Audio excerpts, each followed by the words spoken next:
Very good. Let's get started then.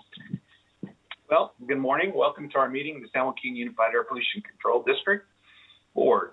We have board members participating in person and on Zoom, which on Zoom I am. We will do our best to facilitate a smooth meeting with public participation on Zoom, in person, and webcast. Before we begin, here are some important guidelines and general instructions for the meeting. Please silence your other communication devices, such as your cell phone or desk phone. This will ensure we are not hearing any feedback that can interrupt the meeting. During the meeting, all public participants, except for board members and district staff, will be placed on mute by the host. Public members will be asked to unmute when it is their turn to speak. Only board members and staff will be visible on Zoom. Members of the public will be asked to unmute themselves once they are recognized to make a public comment. Members of the public attending on Zoom can press the raise their hand feature or button during the agenda item to indicate they wish to speak on that item. After each agenda item presentation, the chair will open for public comment. The clerk will recognize any public attendee who has indicated they wish to speak. So with that, Madam Clerk, please call the roll. Mr. Bessinger? Here. Mr. Chiesa? Mr. Couch? Here. Ms. Fagazi?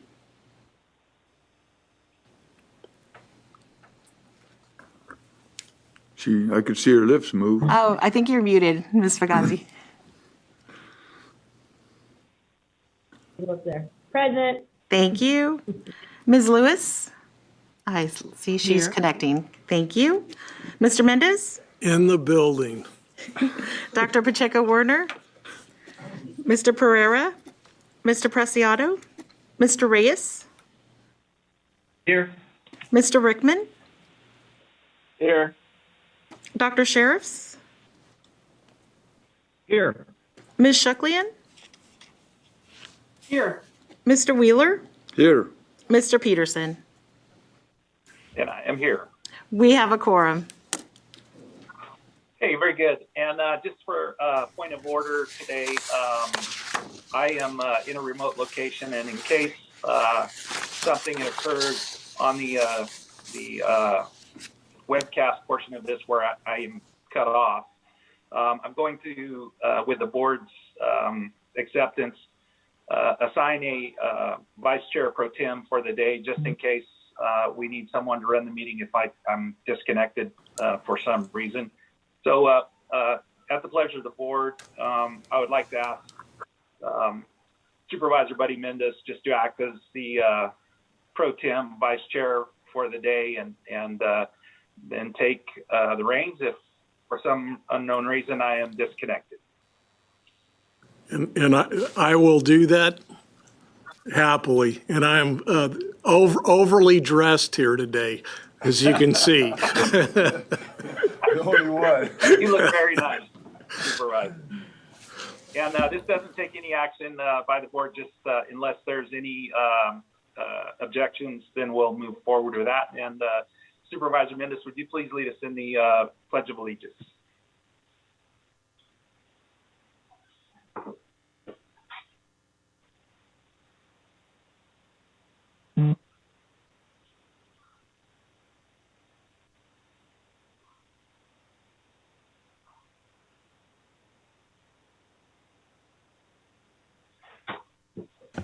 Item number 4 is approval of consent calendar, items 14 through 19. And through the chair, I'd like to announce that Dr. Pacheco-Werner has joined the meeting. Very good. Move to approve. Are there any additions or deletions to the consent calendar? Hearing none, we'll move to public comment.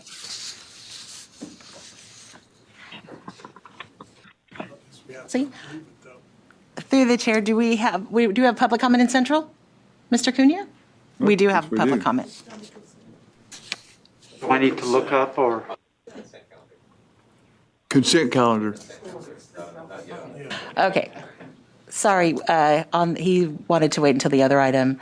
It looks like we do have public comment again from Claire Statham. Ms. Statham, this is for the consent calendar, so I just wanted to let you know.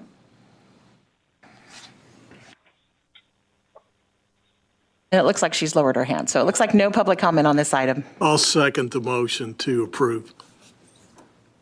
Okay, we have a motion and second. Madam Clerk, please call the roll. Mr. Bessinger? Yes. Mr. Couch?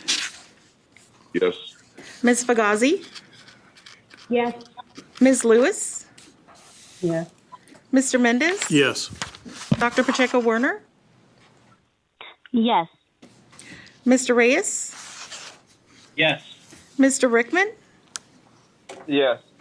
Dr. Sheriffs? Yes. Ms. Shuklian? Aye. Mr. Wheeler? Here. Yes. And, thank you. And Mr. Peterson? Now I vote aye. Motion passes. Item number 5 is public comment.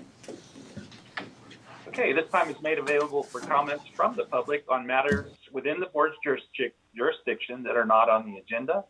It is requested that no comments be made during this time period on items on the agenda. The public may make comments on each board agenda item during the time allowed for public comment on that item. Attention is called to the fact that the board is prohibited by law from taking action on matters discussed that are not on the agenda. Also, members of the public on Zoom video, please press raise your hand button so that you may be recognized to speak. Members of the public who have called into a Zoom meeting, please press *9 so that you may be recognized to speak. Also *6 to mute and unmute yourself. Please be prepared to speak when your name or the last 4 digits of your phone number is called. Please state your name prior to beginning your public comment. Madam Clerk. Through the chair, do you believe we have public comment here in the central office? No? Okay, we don't. First is Claire Statham. Good morning. Sorry about jumping the gun there earlier. Can you hear me? Yes, ma'am. My name is Claire Statham, and you may remember me, despite an absence of several months, as a frequent advocate at this forum for improving air quality during the winter months by banning open hearth fireplace burning in urban and suburban areas. Well, I have missed several meetings. I have been idle on behalf of this public health cause. I have used the time to gather some data based on personal experience that illuminates the magnitude of our fireplace problem. Between the late 1940s and 1953, 3 developers built the area I live in. It is bounded by 4 major streets forming a half-mile square. In other words, it's like much of Fresno. In my 1/2 mile square, we have an elementary school, a strip mall, and 426 houses. Virtually every house has a fireplace.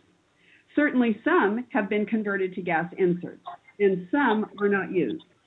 Daily, I walk, bike, and drive on certain streets of this neighborhood, and I can tell you which houses on the street I use regularly have a fire going in the winter. Some on burn days, some on any day they wish.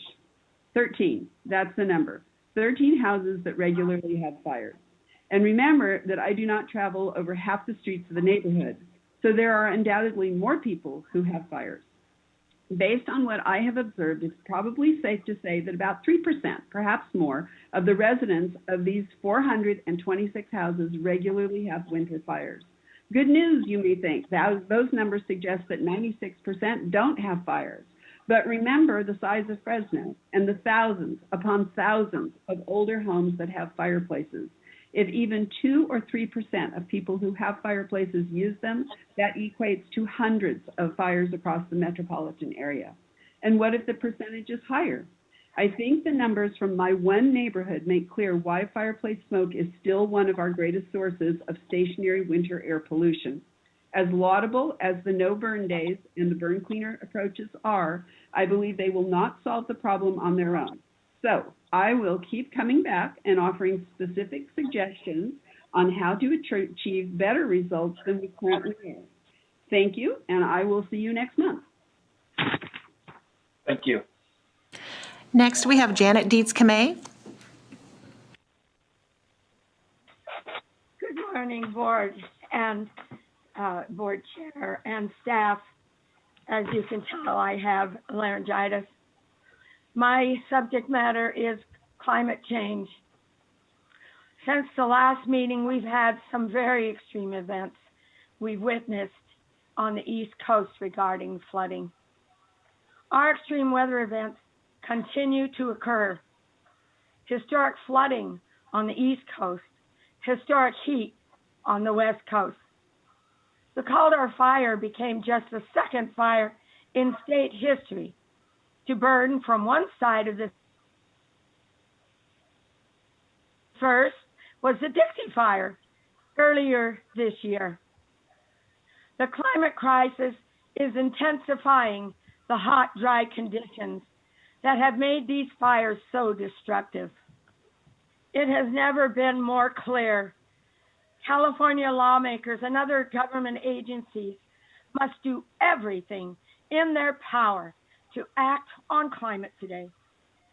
We can no longer deny that climate is changing.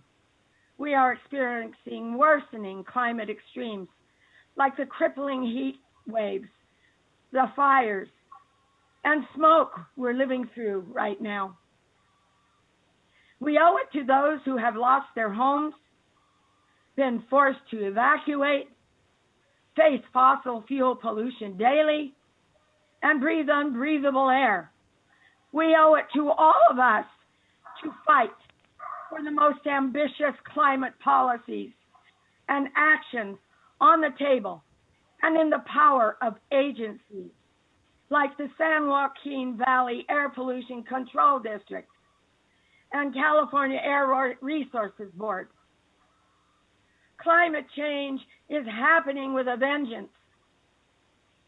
The models failed predicting the events we are experiencing this year. The models put it years from now, but now is when these events, these extreme events, are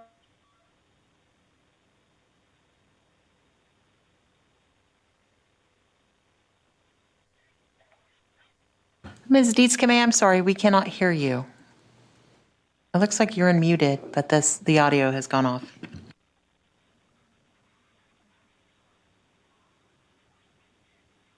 Are you still there? Are you in? We can hear you now. I am. I'm here. Okay. Shall I start again? No, just continue. What? Did you say yes? I said your time has expired, but I'll give you another 30 seconds. I can't say it all in 30 seconds. Ms. Dietz, we heard everything until the last 30 seconds. Oh, until the last 30 seconds. Yes. Okay. We owe it to all of us to fight for the most ambitious climate policies and action on the table and in the power of agencies like the San Joaquin Valley Air Pollution Control District and California Air Resources Board. Climate change is happening with a vengeance. The models failed predicting the events we are experiencing this year. They put them as years later, but this is happening now and must be addressed now. Thank you. Thank you. Next, we have Connie Young. Good morning. Can you hear me? What? Yes, Can ma'am. you hear me? Okay. Yep. Okay. So good morning. I'm Connie Young, a Fresno resident, retired registered nurse, and volunteer with Citizens Climate Lobby, also known as CCL. Today, I have lots of thanks to go around. I've just qualified for a heat pump through your Burn Cleaner program. I'd like to thank you board members for overseeing this program, and I thank Air District staff members Kevin Eng and Du Mua for assisting me with the application process. Thanks too to Aaron Husak of Balance Comfort Cooling and Heating, who immediately submitted an application to become an authorized heat pump vendor when I told him about the program. Finally, thanks to CVAC member Thomas Menz, from whom I learned about heat pumps and the Burn Cleaner program. But of course, I need to say something about climate change. As you know, your mission statement says that the San Joaquin Valley Air District is a public health agency whose mission is to improve the health and quality of life for all Valley residents. With that in mind, perhaps you're aware that last week, more than 200 medical journals, including the prestigious New England Journal of Medicine and The Lancet, issued an unprecedented joint statement to the effect that the greatest threat to global public health is the rapidly warming climate. They called for urgent action to keep average global temperature increases below 1.5 degrees Celsius, to halt the destruction of nature, and to protect health. They noted that better air quality alone would result in health benefits that easily offset the costs of emissions reductions. They called on those who are charged with protecting public health, such as yourselves, to hold leaders accountable and to educate others about the health risks of the climate crisis. With that in mind, I encourage you to join CCL in urging our leaders in Washington to take bold action to reduce carbon emissions by including a price on carbon in the budget reconciliation package. For more information about carbon pricing and to contact President Biden and Congress, please go to cclusa.org/white-house. That's cclusa.org/white-house. The time to act is now. Thank you. Thank you, Ms. Young. Through the chair, I see no additional public comment on this item. Item number 6 is verbal update on 2021-22 state budget.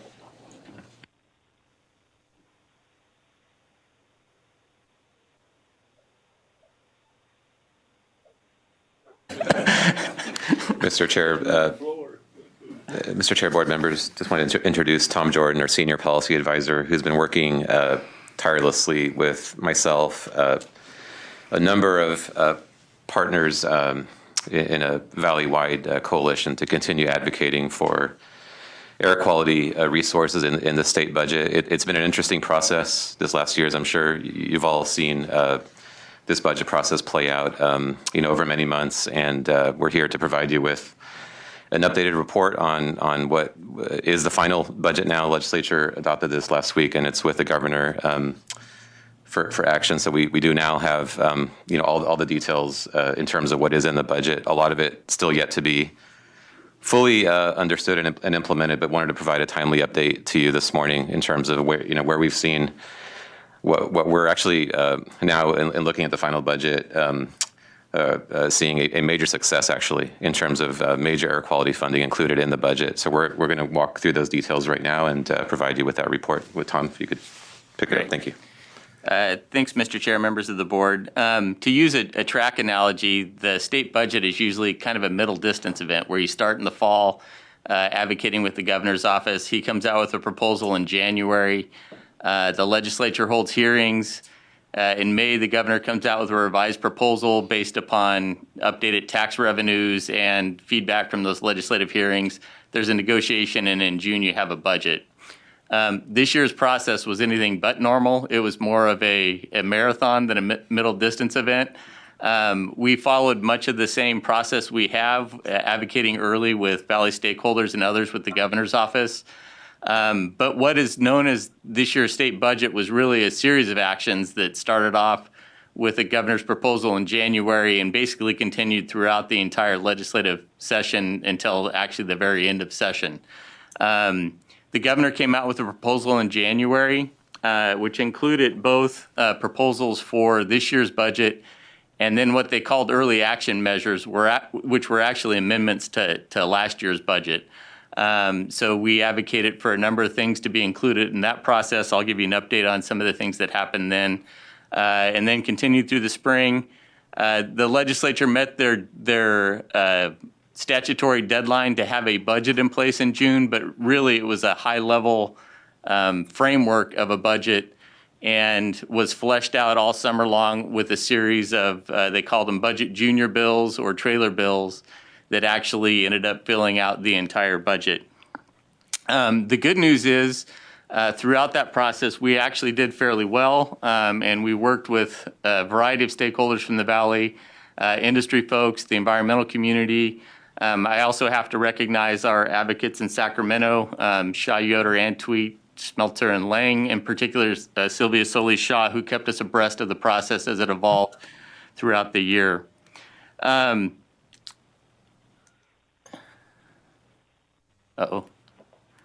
There we go. So I wanted to go through a couple of slides. The first one is funding that, air quality funding that directly touches the district or potentially flows through the district. As you're all aware, alternatives to ag burn is an item that's come before you already. This was included shortly after the adoption of the framework budget in an early budget junior bill. We were able to obtain $180 million, again, with a lot of advocacy for a lot of folks to fund alternatives to agricultural burning, which was a huge win. Next is the farmer program. The farmer program was part of the package that was adopted at the end of the legislative session. It's funded at $213 million. Which is actually the highest level it's ever been funded at. It was more in the $130 million for a couple of years and then down at $50 million.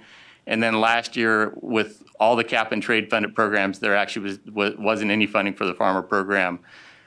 Historically, we've received about 80% of that funding. So this is a really important funding source. It's for the replacement of heavy duty ag equipment and is a key component for us to work with the ag industry to reduce emissions for our PM and ozone plans. The next item, we were involved in an advocacy effort to have some specific funding for low NOx trucks. There's a big push in the state to electrify the transportation industry, but on the trucking side, we see that as a longer term issue, and we have a need to get immediate emission reductions.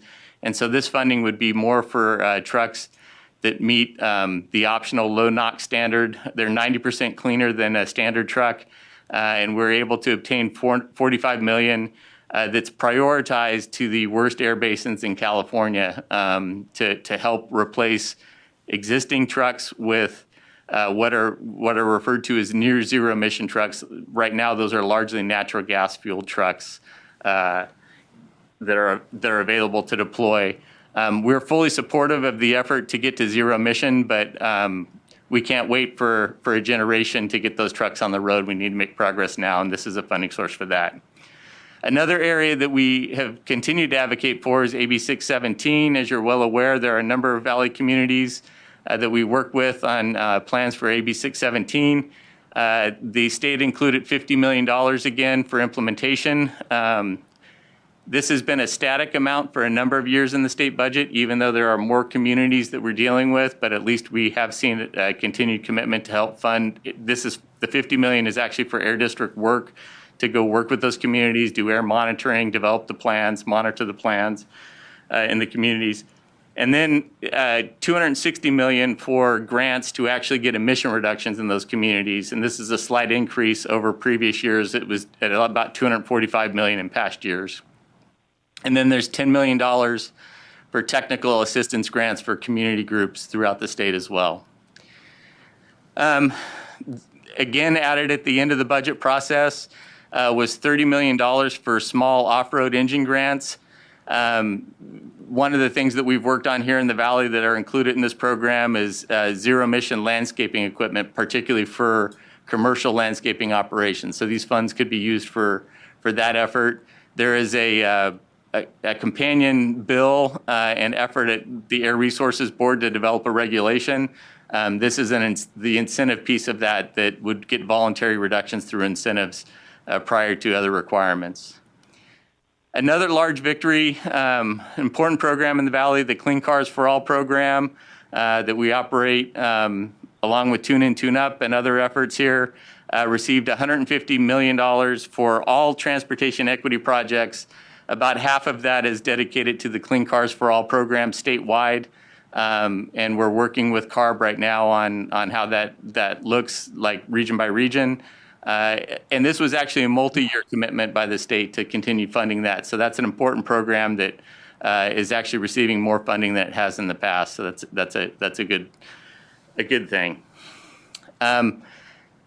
As part of the larger zero emission vehicle package, the Air District, with Samir's leadership, was able to get the state to commit $36 million to two projects that we had developed to deploy zero emission drayage truck infrastructure and equipment at a couple of facilities here in the Valley, one in Fresno and one in the North Valley.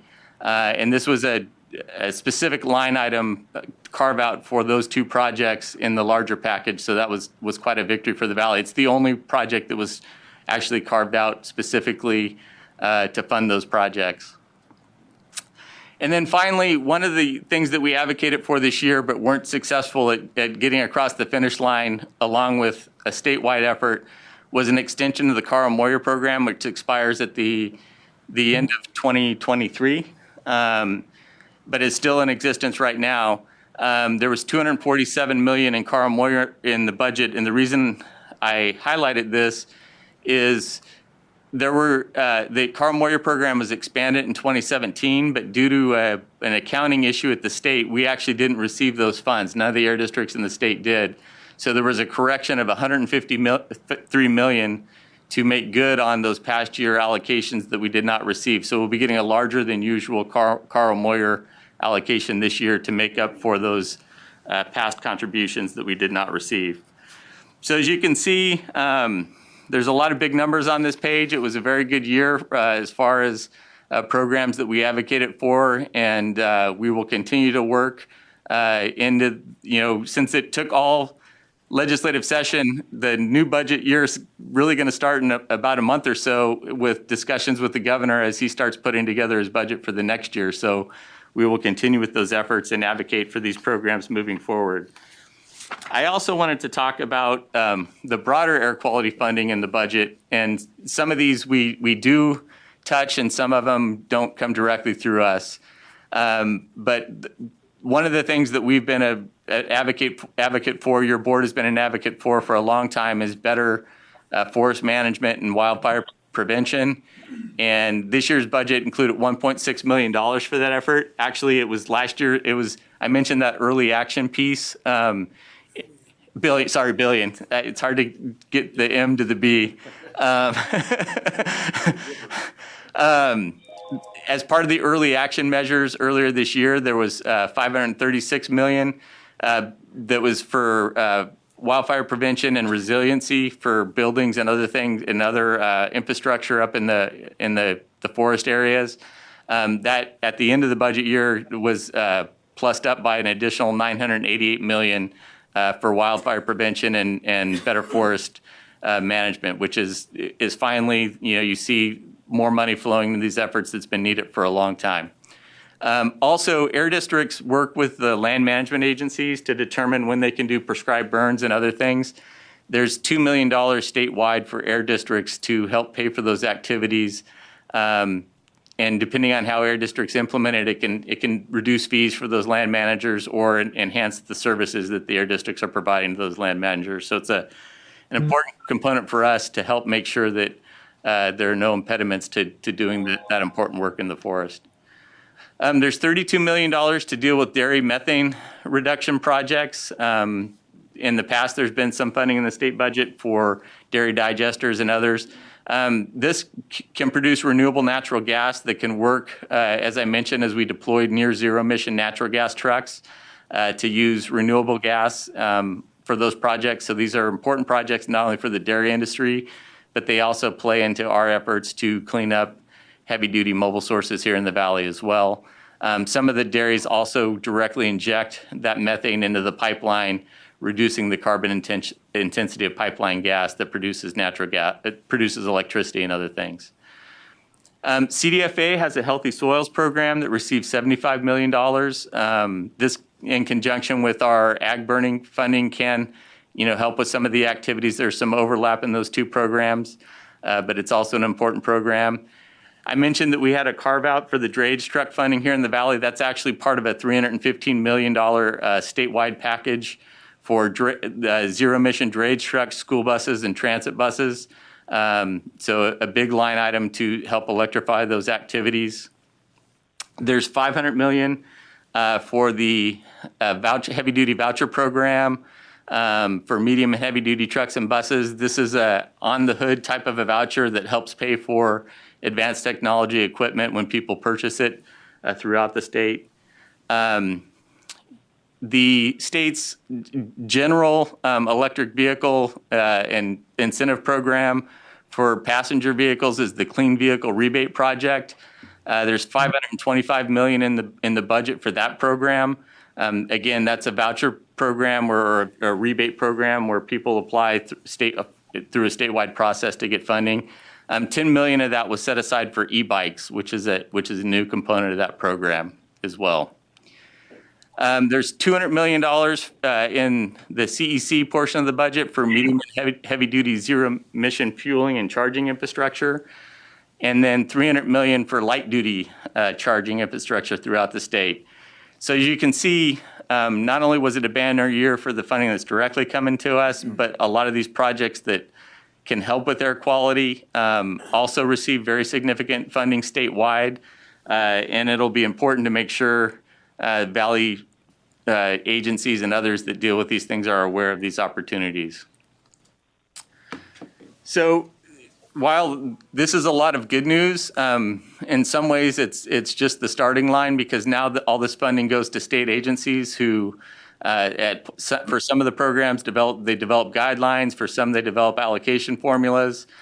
So we'll continue to work with the State Air Resources Board, other state agencies, to make sure that the Valley is getting its fair share of these programs, and that the guidelines, work for our projects. So this is really the beginning of a lot of the hard work to get that funding to us here at the Air District and get it in a form that is useful to us as well. Also, consistent with your board's past direction through the legislative platform and climate change policies, we really want to make sure that some of these programs that don't come directly to the district but can have benefits for both climate change and for criteria pollutants are accessed by other Valley entities. So we always look for opportunities to help other agencies, other groups here in the Valley access funding. And we'll continue, particularly on that second slide of funding, to make sure that people are, fully accessing that money and benefiting the Valley as much as possible. And as I mentioned, we'll take a brief breather, and then it's time to get to work on next year's budget. So it seems like a never-ending process this go around. And with that, I'll turn it over to Samir or take any questions you all have. Mr. Chair, just wanted to thank Tom for his hard work this past year. As you saw, that was quite the long, multi-month effort, and required a lot of coordinating, a lot of participation at budget meetings, meeting with legislators, meeting with a variety of partners. So just great job to Tom, and just appreciation for your board's just diligence on these issues, and the Valley Coalition, all the folks that we worked with throughout the year, for what we hope is going to be a good use of quite a bit of funding in the coming year and beyond. So just wanted to thank Tom for all that hard work. And with that, Mr. Chair and board members, we're happy to take any questions or suggestions. Thank you. Very good. Thank you, Tom, Samir. Questions from the board? Michelle, you can handle that. Sure will. Looks like Supervisor Wheeler has a question. Yeah, thank you. Thank you, Tom, and thank you for coming up to our press release on fuel reduction program that we made that MOU with Yosemite Sequoia RC&D. The county did Wednesday, I guess it was, huh? Yeah, I forgot what day it was. But thank you for coming up. We appreciated that. On the Samir, a couple weeks ago, I called you about Choppers, the owner of that, Tim telling me that they couldn't get none of the funding for the landscaping chainsaws and stuff.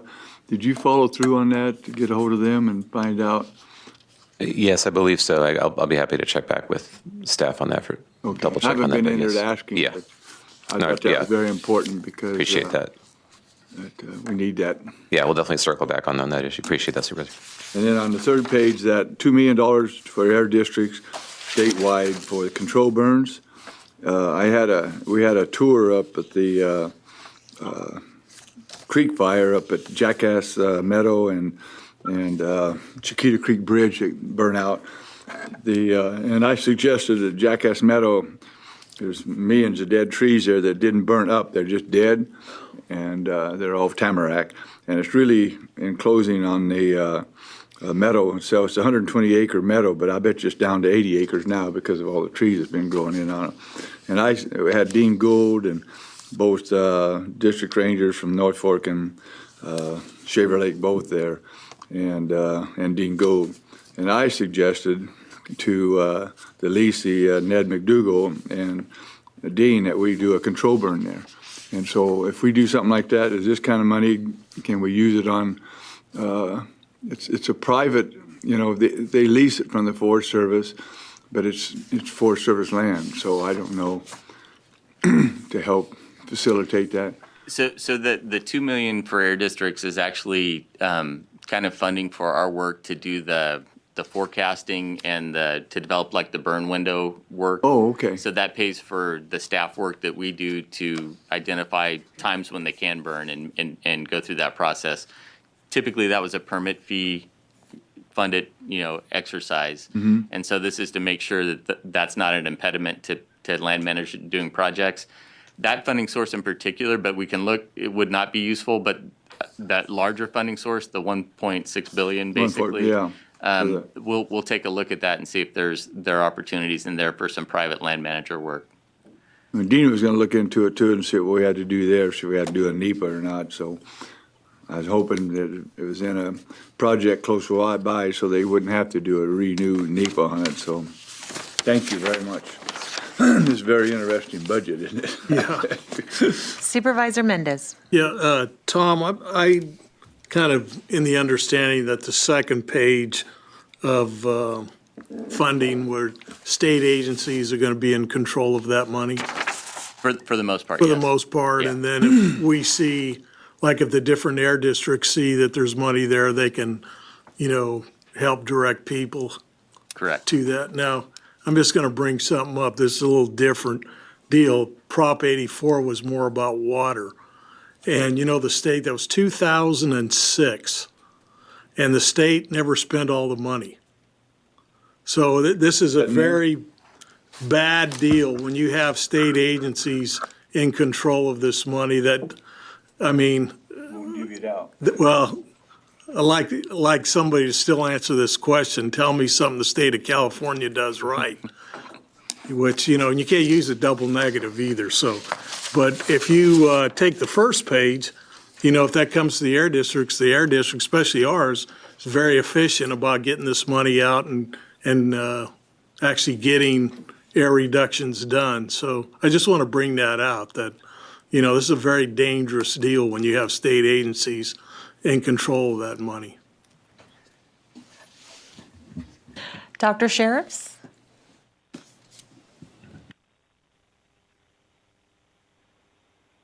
Thank you.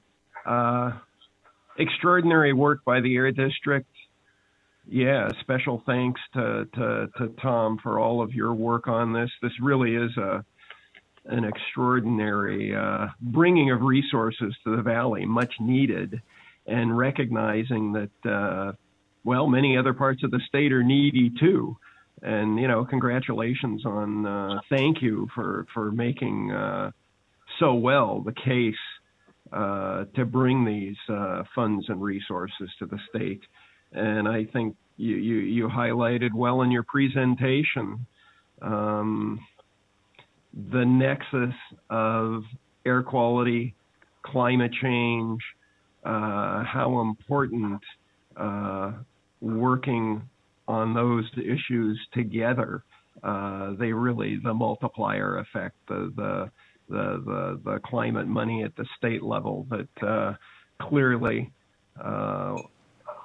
has and will continue to have a very important benefit in terms of our work for air quality in the Valley. And it's a real opportunity. And thank you for highlighting, it's not just the money that comes directly to us, but helping board members, other agencies that we may be associated with, recognizing money that potentially comes to the valley that can really benefit the work that we do. So impressive, very impressive numbers. Thank you. Vice Mayor Fagazi? Thank you. I want to echo the sentiments of Dr. Sheriffs and also let you know that I attended an Ag Summit this past weekend here in the San Joaquin Valley, here in Stockton, and it was touching to hear these farmers speak about how important the environment is to them. They said, we absolutely care about the environment and we want to do everything we can. And knowing that there's money in the budget to help them obtain the equipment they need in order to better protect our environment, I think is essential. And so I appreciate that. I think that it's across the board. People want to do what they can, but it comes at a cost. And the fact that we are having dollars put behind the efforts, I think is what is needed. So that's my comment. Thank you. Dr. Pacheco-Werner? Yeah, thank you. Just a quick comment and a question. It's really evident how much you're using the funding available for the zero emission transition, which is outstanding. And I think it's important to know, and correct me if I'm wrong here, the low NOx truck funding, right? That's being used for low NOx versus zero emissions because there aren't trucks to actually fulfill that need at the moment. Is that correct? Yes, that is correct. So there's a recognition that the electric vehicle, on the heavy duty side, there are electric trucks to do some drayage movements and some light duty electric trucks that can do like delivery. But for the over the road long haul trucking or for the farm to market trucking that we see going from the valley to the ports, there are currently no electric trucks that are available on the scale we need to do that work. So in the interim, there are trucks that are 90% cleaner than a standard 0.2 gram certified truck. You can get to 0.02 using natural gas. So that funding is a recognition that, in that interim, we need to make sure we're doing everything we can to get the cleanest trucks available to do that work on the road. And so it is. Yeah, I think it's important for our public to understand that idea that for the scale that we need in the funding that we have this year, there is nothing that we could do to spend that amount in zero emissions trucks of that category because they're simply not available. Thank you. Through the chair, I see no additional board member comment on this item.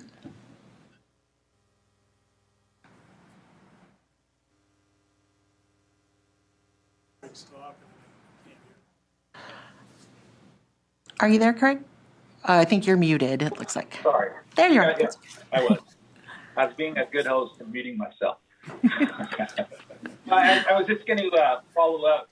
All good comments, and one of the things that really concerns me, and when you look at the long-term plans that we have, the focus from the federal government, USDA, on carbon and carbon sequestration, our state, you look at what happened to Senator Hurtado's bill this year to try and bring some infrastructure updates for water supplies into the Central Valley. And, I've listened to CCL this morning talk about climate change and how we need to prepare ourselves. I've heard the administration talk about resilience. And, I just think that water needs to be a larger issue in this discussion. And anything to do with the Central Valley when it is related to water has been tossed to the side. And I think we as a community, and I'm including all of the groups that are calling in and talking about climate change, we need to come together and reframe this discussion about water in the Central Valley, because I can tell you next year, without some massive weather change, we're going to park, millions of acres of agricultural land. What occurs when we do that? Dust, PM10, uncontrolled, unmanaged lands, because there's simply no water.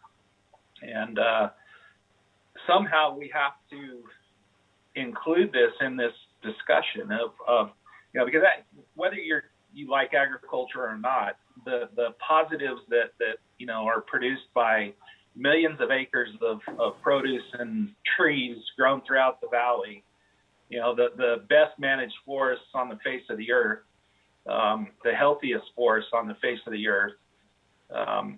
I think it's going to be a real detriment to us. When you look at the growth that's occurred in California, our population, the water supply that's necessary there, we need to focus on this and try and reframe this discussion and get away from Central Valley bad discussion. And I just throw that out there.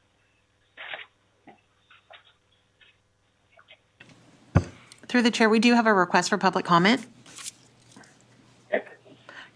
Connie Young? Yes. Can you hear me? Yeah. Yeah, hi. So this is Connie Young again, and I would like to second Dr. Sheriff's comment about how impressive this report is and the work that has gone into it. So thank you for that. And also definitely second his comment about the connection between air pollution and climate change. We really do need to recognize that connection and the connection between the funding for both of them. In response to Supervisor Mendoza, I personally am very grateful that our state is a leader on climate change and that much of the funding that benefits our air district is a result of that leadership. And in response to Supervisor Peterson, I definitely agree that the climate change people need to be talking with farmers and others who are concerned about water. But bottom line is one of the reasons we are in this terrible situation that we are is because of rising temperatures, and which exacerbates the drought. So we do have a lot of common ground there, and I'm glad that you are interested in talking further about that. Thank you. Thank you. Through the chair, I see no additional public comment on this item. Okay, very good. Thank you. Item number 7 is accept $8.4 million in additional state revenue to fund the district's Drive Clean in the San Joaquin Vehicle Replacement Program and approve program enhancements. Good morning, Mr. Chairman, members of the board. My name is Brian Dodds. I'm a program manager in our Grants and Incentives Department, and it's my pleasure to be here with you this morning. As your board is well aware, mobile sources of emissions account for more than 85% of the Valley's NOx inventory. However, the district has no regulatory authority to control these emissions, as this authority rests with the state and federal government. The district's voluntary emission reduction programs play an important role in reducing emissions from mobile sources in order to meet our air quality goals. Our Drive Clean in the San Joaquin program provides Valley residents with options for reducing emissions from passenger vehicles, with a focus on low-income and disadvantaged communities. These options include incentives to repair high-emitting vehicles, provide funding to replace older, high-emitting vehicles with cleaner alternatives, and rebates for the purchase or lease of plug-in hybrid and battery electric vehicles. Our Drive Clean in the San Joaquin program website provides Valley residents with information on each of these options, as well as online resources for participating in the program. Our website is a great tool for anyone interested in participating in the program to learn more about the available options for reducing emissions from their vehicles. In 2014, your board authorized an innovative, first-of-its-kind vehicle replacement pilot program in conjunction with our Tune-In, Tune-Up vehicle repair program, which ultimately served as a model for the state enhanced fleet modernization program. The goal of these incentive programs is to replace older vehicles with newer, cleaner, and more efficient models for low to moderate income residents. Since 2015, our district has received nearly $38 million in state funding for vehicle replacement projects. Incentives available from this program range from $2,500 to $9,500 and are based on the income level and disadvantaged community status of the participant and the type of replacement vehicle that they've selected for purchase. So the highest incentives are provided to low-income residents in disadvantaged communities purchasing a plug-in hybrid or battery electric vehicle. Through this program, to date, we've replaced approximately 3,700 high-polluting vehicles with cleaner models. The average age of these vehicles is a 1995 model year with approximately 218,000 miles. So, they're old and they've operated a lot and they're still out there polluting in our communities. The new vehicles being purchased are primarily plug-in hybrid and hybrid electric vehicles. Our vehicle replacement program has been recognized as a model for assisting residents in disadvantaged communities transition to cleaner, more efficient vehicles, with more than 99% of program participants residing in a disadvantaged community within the Valley. The UCLA Luskin Center for Innovation has recognized the district's efforts in community-level outreach to residents of disadvantaged communities, and that our programs can serve as a model for other regions implementing similar programs. And while the program was initially only implemented through participation in weekend events, your board approved the implementation of an online portal and a direct application process for participation by Valley residents, which has helped increase participation in the program and provided residents with the option of applying for the program through multiple avenues. This approach to program implementation has also allowed the program to continue operating effectively through the COVID-19 pandemic. And these are a couple pictures of participants and their old and new vehicles that have gone through the program. And I think, pictures are worth 1,000 words. And I think these pictures really speak to the importance of the program and the benefit that they can provide to our residents. Funding for our Clean Vehicle Replacement Program is provided by CARB, which is currently developing its funding plan for the fiscal year, which is scheduled to be approved by their board in November. And as you heard from Tom Jordan, CARB staff is proposing $75 million in funding for the Clean Cars for All program for this year. There is $25 million that's available now for equal distribution to districts with high program demand, which is the purpose of today's item. And there's the remaining $50 million, which will be allocated to districts following approval of the investment plan. Our district is engaged in strong advocacy efforts to ensure that the Valley continues to receive a fair allocation of this funding. Since 2014, program eligibility has been limited to 1999 model year vehicles and older that fail an emissions test, and these requirements were established in order to help ensure that the limited funding resources that were available were provided to the highest polluters operating in the low-income disadvantaged communities. In December of 2019, your board approved modifications to the eligibility criteria that were to be implemented on a pilot program basis through weekend events in the spring of 2020. However, before these modifications could be implemented in the weekend events, those events were canceled in response to the COVID-19 pandemic. With the additional state funding expected for the program, and as the vehicle fleet has continued to age, we are currently proposing enhancements to the program eligibility criteria in order to provide increased opportunities for Valley residents to participate in the program while still focusing our efforts on the oldest, dirtiest vehicles operating in disadvantaged communities. The first recommendation for enhancing program eligibility is to increase the model year requirement from 1999 and older to 2006 and older vehicles. And over the last 2 years in our vehicle repair program, we've seen approximately 9,500 vehicles between the model year 2000 and 2006 that have participated in the repair program, which may have otherwise been interested and been good candidates for vehicle replacement. In addition, as we look at the emissions from model year 2006 vehicles, they're approximately 4.5 times dirtier than comparable 2021 models.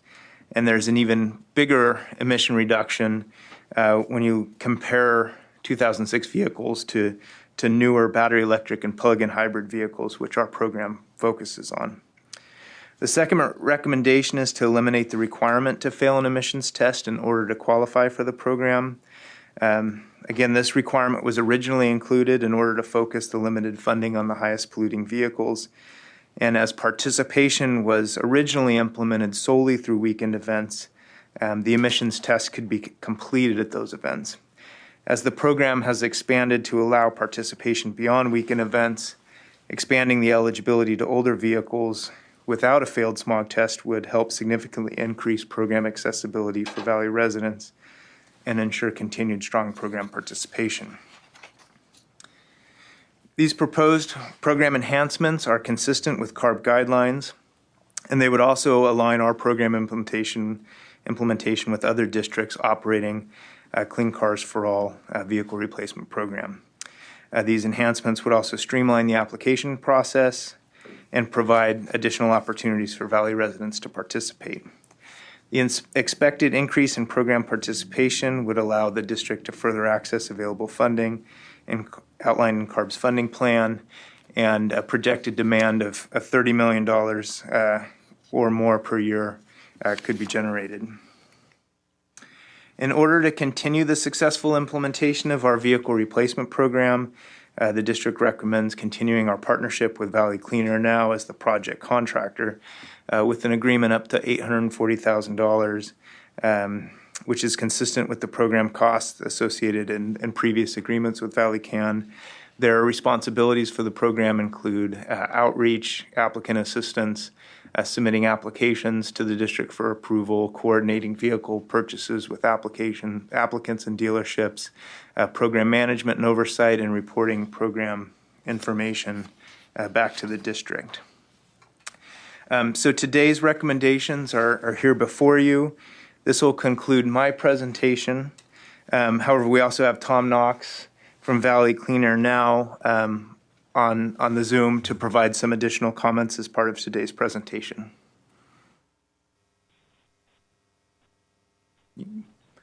Good morning, board members. Good morning, board members. This is Tom Knox of Valley CAN. Thank you for the opportunity to speak this morning. Thanks, Brian, for a great presentation. I wanted to say a few things this morning. The success of this program is thanks to the hard work and just the flexibility and great teamwork by Valley Area District staff and management over the past 6 years or so. This is a very complicated program to run, and the district staff and management have really made it possible to create a program that has been optimized to help the people in greatest need where it's most needed. I feel that there's been so many strides made in really making this a program that hits all the priorities, and this is due to the fantastic teamwork by the district. So thank you for that. Second is we're seeing very, very strong demand as we ramp up in anticipation for this funding being available soon. We relaunched our weeknight local community clinics, which we've had the pleasure of seeing several of you at over the past weeks. The turnout, for the most part, has been fantastic. We're seeing a lot of people come out that are, very motivated to qualify for the program. They understand the value of plug-in vehicles in terms of saving on their transportation costs. They're very, very motivated to save money and to clean up their transportation. So this funding couldn't have come at a better time. we are seeing very strong demand, and I would expect that we're going to have a very, very strong next 6 months in terms of vehicle sales, around double of what we've seen in the past, maybe more. And then the third thing is the suggested improvements that Brian outlined, I think really makes sense. It's been over 6 years of this program being piloted and operated. It's been perfected. We've had sufficient demand to always meet the funding up to this point. With the additional funding and with the demand we're seeing, I think that these suggested improvements really make sense in order to expand access to the customers in greatest need, where the emissions are worst, where people need the most assistance, that this just will open the access to the program, remove some of the barriers, and make sure that we're still able to serve that the audience in greatest need, but we're going to be able to help more of them. And so this all comes together at a very, very good time, and we really appreciate all the hard work by staff and management to, for the past year, we've been getting ready for this. It's here. We're ready to go. So we're really grateful for all this, and we're excited about the opportunity to serve even more Valley customers. So thank you so much. Thank you. Thank you for the partnership. All right. And that concludes our presentation. We'd be happy to answer any questions you might have today. Okay, we'll move to questions from the board. Comments. Councilmember Bessinger. Thank you. This is probably one of my favorite programs. I think it really it helps people who are in the greatest need in our disadvantaged communities. What do we have a list of the disadvantaged communities? Councilmember, this is Samir. Yes, for the purpose of grant funding, the state through OEHA and through CARB has developed some methodologies through Virus Screen. You may have heard that referred to quite a bit in terms of one of the primary tools, in this case, the primary tool for state funding, and we actually utilize it here locally as well, to look at the socioeconomic and environmental burdens, and it actually comes up with a process ultimately that leads to where the most disadvantaged communities are, or what also referred to as priority communities. So there is a methodology that is utilized for that, and this program has been extremely effective at providing the benefit, 99% of benefit in those communities, low-income families in those communities. I guess my question is, have we, by name, identified the disadvantaged communities in the Valley? Yeah, we do have, there are tools available on our website and on the state's websites as well, mapping tools where you can actually see exactly where the priority communities are. So hopefully that answers your question, but it's readily available information, very, very easy to see exactly where, how that methodology is and where the communities are. And I kind of hate to ask the question because I certainly wouldn't want to embarrass the community by calling them disadvantaged. People are proud of who they are and where they live.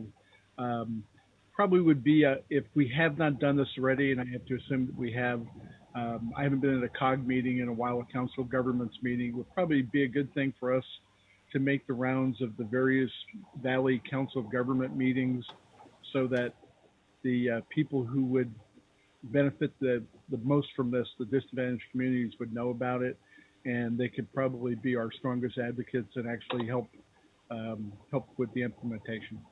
That's all I have. Thank you.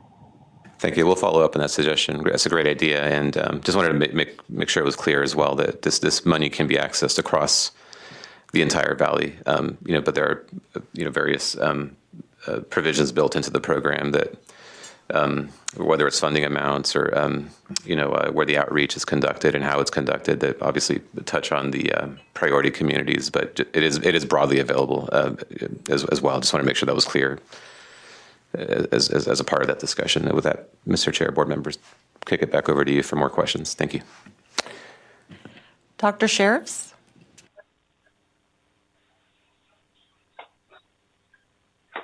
Thank you.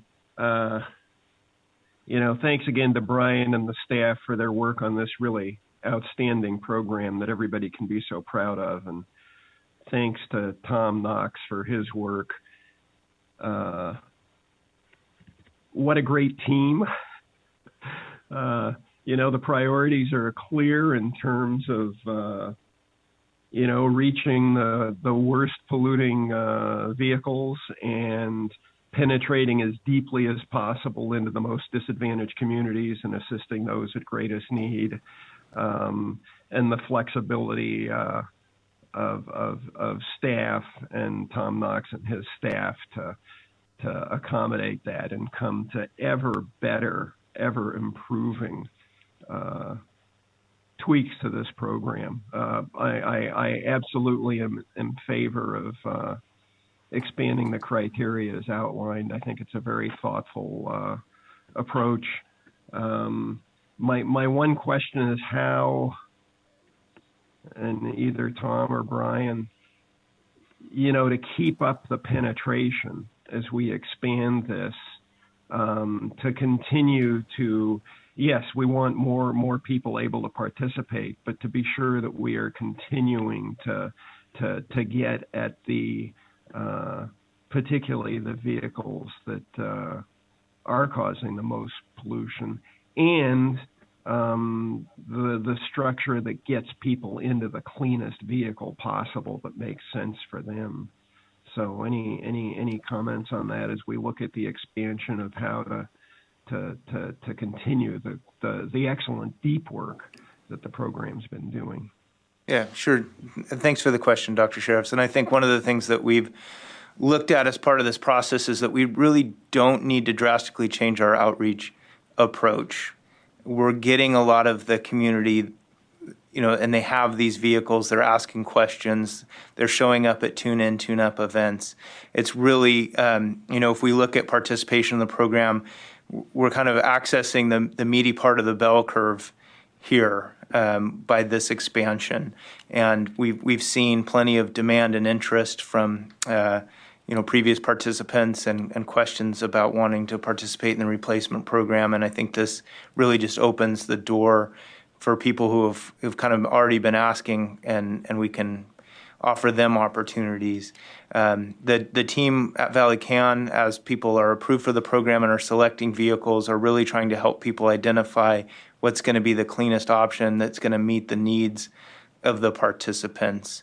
And we've seen a great deal of interest in plug-in hybrid vehicles because it offers plenty of range while also offering zero emission miles.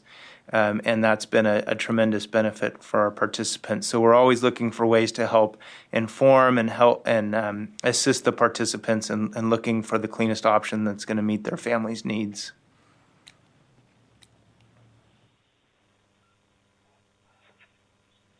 Mayor Pro Tem Lewis.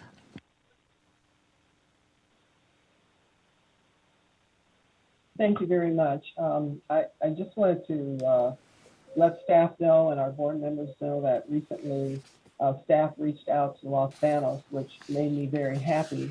And there were some, I think probably 8 or 9 potential customers who had signed up for vehicle replacement.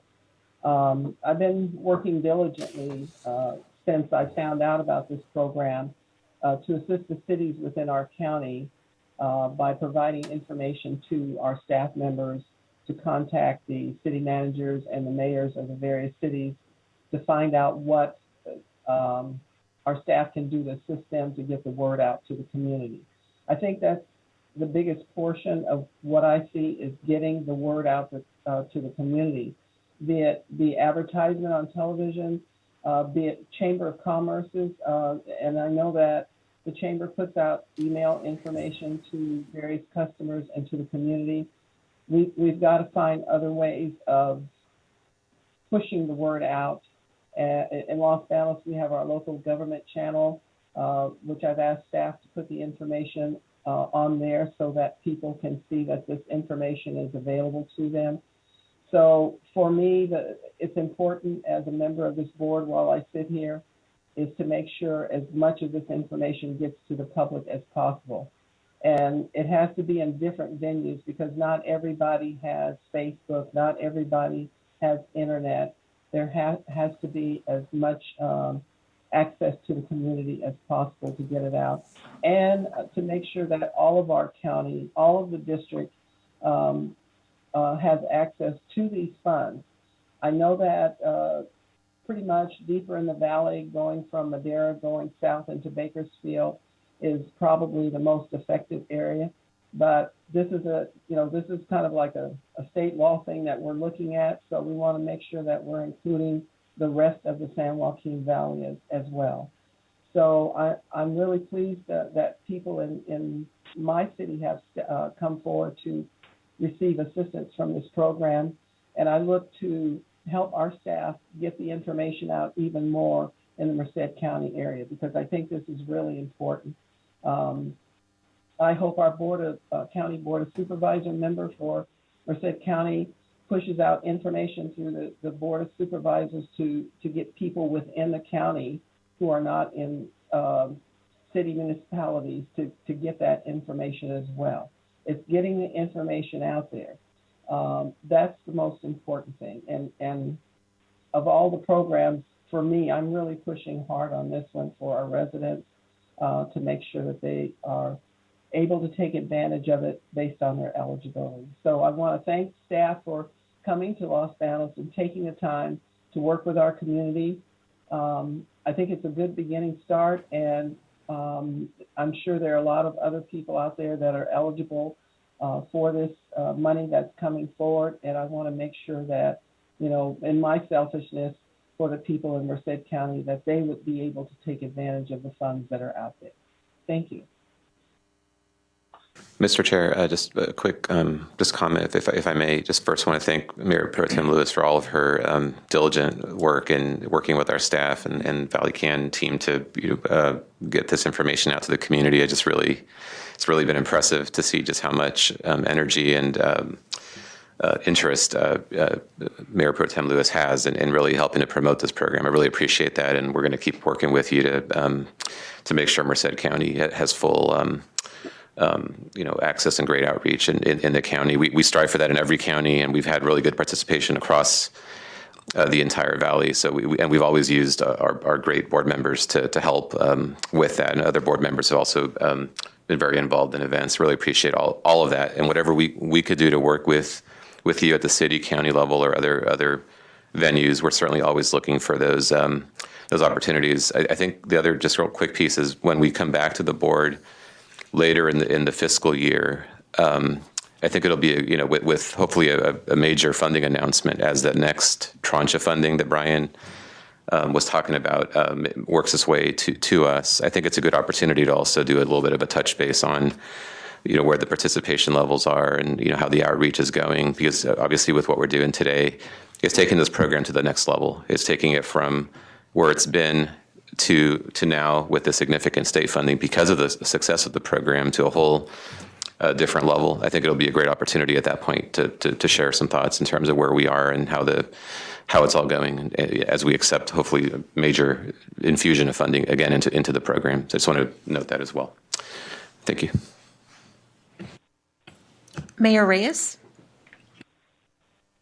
Thank you. I also want to thank the staff for the great work on this, and also thank you for continuing to reach out to Porterville with this program. I kind of wanted to just applaud the model year change to 2006 and the suggestion of that, because I have a 2006 and it passes fine, but when I look at the other technology that's involved in it, it's got a tape deck that doesn't work. It's got a navigation system that can't be updated, so it's more of a historical record of where things used to be. But to me, that's a great indicator of where the rest of the vehicle is going soon. So to change that gets us ahead of the curve, and I think that's a great move. So I just wanted to applaud that as well. Dr. Pacheco-Warner.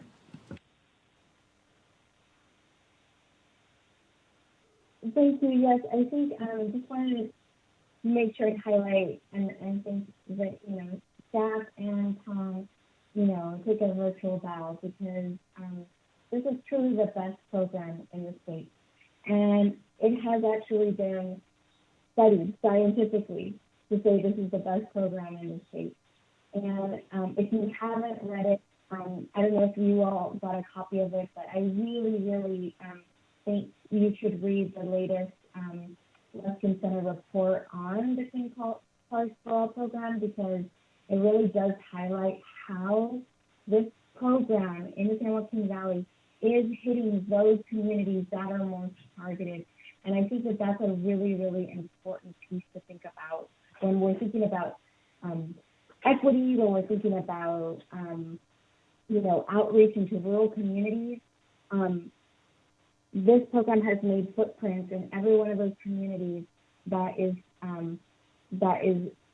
listed in our area as being one of those targeted communities. And that is no small feat. And so just really, really want to thank you and just invite the rest of the board members to read that report and see where the program has been. And I'm really excited about all of the proposed changes because I know that the footprint is only going to get larger. And we're working with the winning strategy. So thank you all. Mayor Preciado?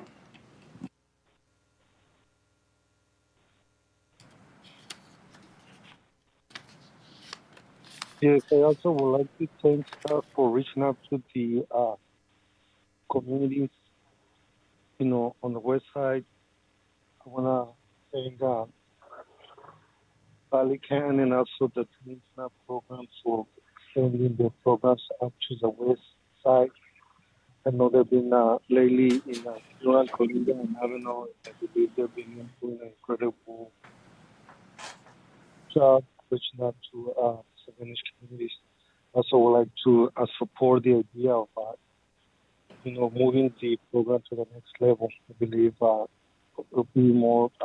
We'll be able to reach more communities and reduce pollution valley-wide. Thank you. Supervisor Mendez? Yeah, I want to thank you for modernizing the program. I think, that was something that needed to be done to move up to 2006.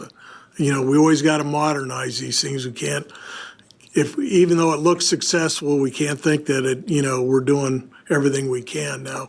Are we still kind of a little bit overprescribed in this deal? So we are getting the word out. We are getting people, signed up and going. Is that true?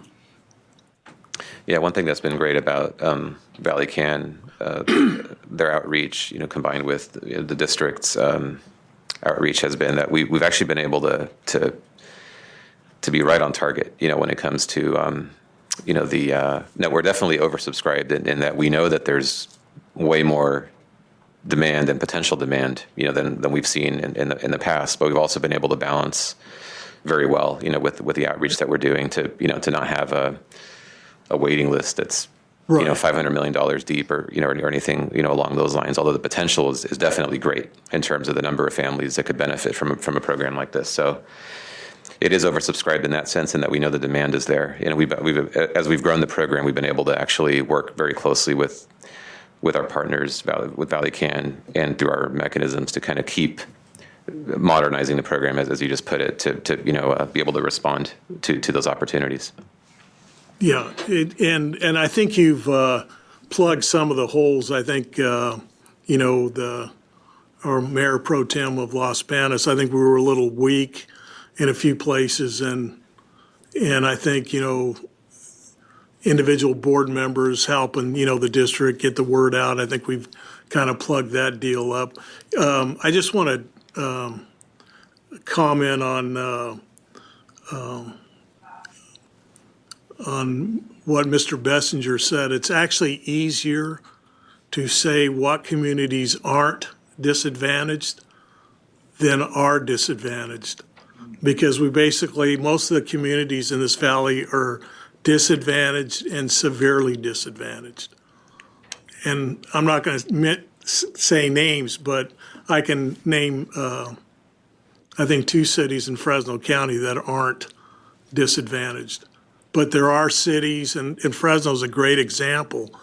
The larger the cities you get, Fresno has some of the most disadvantaged zip codes in the state, but yet has zip codes that are very affluent.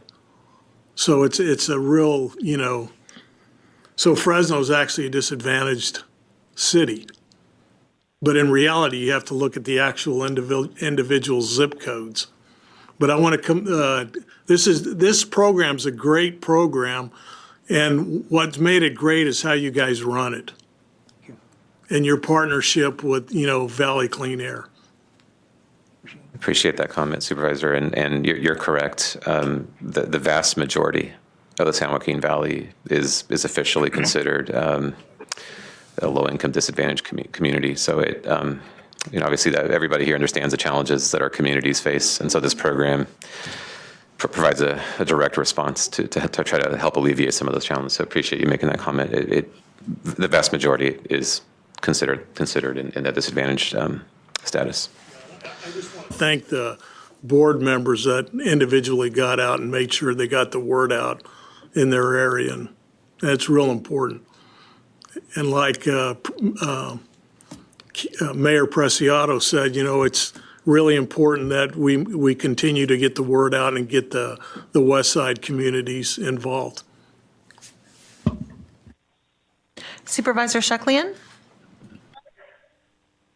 Yes, I had the opportunity to attend the event last week in Visalia, which was very educational for me. They had some folks come in that had heard about it through radio, which I think is a great medium to use to get the word out. Unfortunately, everybody's in their cars, which we don't want, but they're in their cars listening to the radio. I also had the opportunity to attend the Tune In, Tune Up in Goshen a few weeks back. And again, on both of these, I just want to applaud the staff on what a great job that they do in that. And I look forward to possibly seeing Mayor Reyes driving around Porterville in a newer car, since his car qualifies.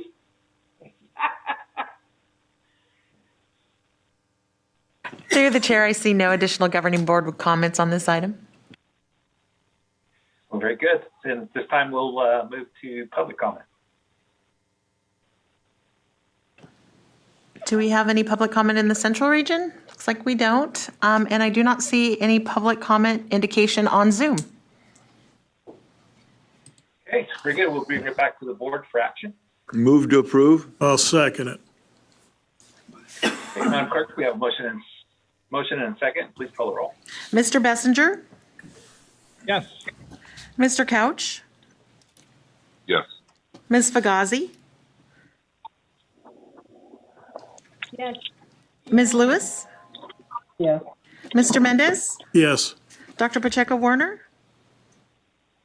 Yes. Mr. Preciado? Yes. Mr. Reyes? Yes. Mr. Rickman? Yes. Dr. Sheriffs? Yes. Ms. Sheklian? Aye. Mr. Wheeler? Yes. And Mr. Peterson? I vote aye. Motion passes. Item number 8 is approved voluntary emission reduction agreement with Fifth Standard Solar PV LLC to mitigate air quality impacts. Morning, Mr. Chair, members of the board. My name is Brian Clements, and I'm the Permit Services Director, and I'm pleased to be before you today seeking your board's approval of a VERA, or a voluntary emission reduction agreement with Fifth Standard Solar PV LLC. So starting with some key concepts and background, a VERA is an innovative California Environmental Quality Act, or CEQA, mitigation measure that has been utilized since 2005 to reduce air quality impacts from development projects in the valley. VERAs are designed to provide an enforceable mechanism for lead agencies to mitigate project emissions through their environmental review processes, by which developers implement on-site mitigation measures and project design elements to improve projects and reduce emissions. VERAs then serve as an additional mitigation measure to complement those project design elements and achieve additional emission reductions. Vera can be implemented to address air quality impacts from both construction and operational phases of a project. Your board's approval of any Veras assure proper mitigation of project-related air quality impacts, but in no way signify approval or endorsement of the development project by the district. The approval discretion of the development project continues to rest with the lead agency. So under Veras, developers provide pound-for-pound mitigation of their project emissions through a process that funds and implements emission reduction projects. This happens through the district's highly successful emission reduction incentive grant administration program, where the district administers grants on behalf of the developer. The Vera mitigation funds are reinvested in the Valley and are awarded to Valley businesses, residents, and municipalities to generate real reductions in emissions. And the emission reductions are surplus of existing rules. That is, those reductions go beyond what is required by applicable rules and regulations. When selecting clean air projects, priority is given to those projects near the location of the development project. Through our grant programs, we're able to provide cost-effective reductions. And as part of this process, the district quantifies and enforces emission reductions generated by the Vera. And lastly, the district will certify that the developer has mitigated the project emissions as required by the lead agency. As mentioned, these agreements are administered by the district and provide funding towards clean air projects in the Valley on behalf of the developer through a mature and successful process where, to date, we've executed 47 agreements, resulting in over 13,000 tons of emission reductions, which are surplus reductions going beyond applicable rules and regulations. As a complementary mitigation measure under CEQA for lead agencies, mitigation is achieved before or simultaneously with emission increases from development projects. And because the funds are spent contemporaneous to the development project, the district does not provide refunds if the development project is canceled or downsized. Regarding the clean air projects, this slide has some examples of how these funds are administered to reduce air pollution in the Valley, which consist of grants to Valley businesses to electrify or replace existing diesel-powered off-road equipment, agricultural tractors, and to replace old trucks with new low-emission trucks. Grants to Valley school districts to replace older and high-polluting school buses. Grants to Valley municipalities to replace older transit buses and other vehicles. And grants to Valley residents to purchase cleaner personal vehicles, repair older high-polluting vehicles, and to replace fireplaces and non-certified wood-burning stoves with natural gas inserts or clean-burning EPA-certified units. For these reasons, the district's successful incentive grant programs are integral to the execution of these mitigation agreements.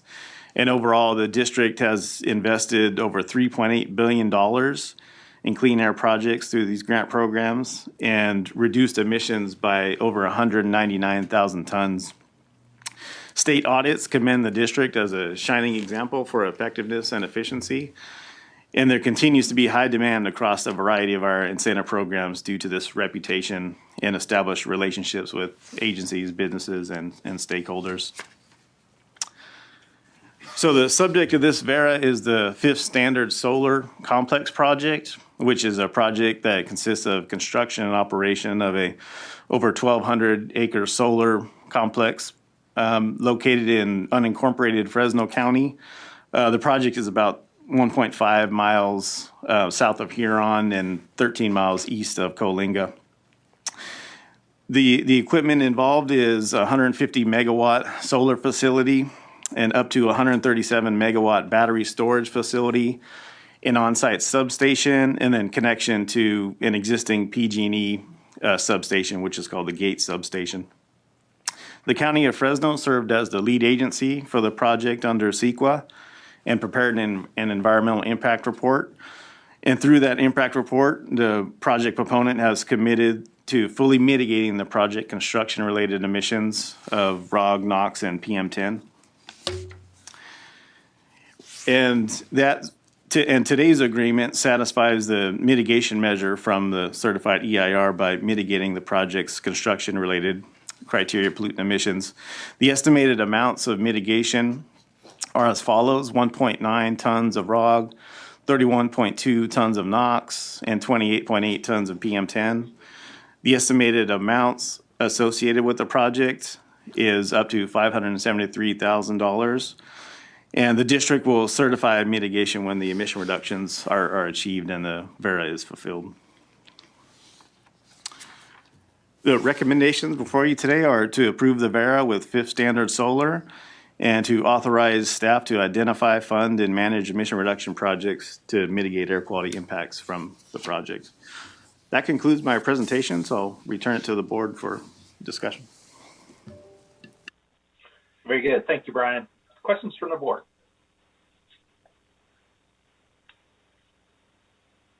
Dr. Sheriffs?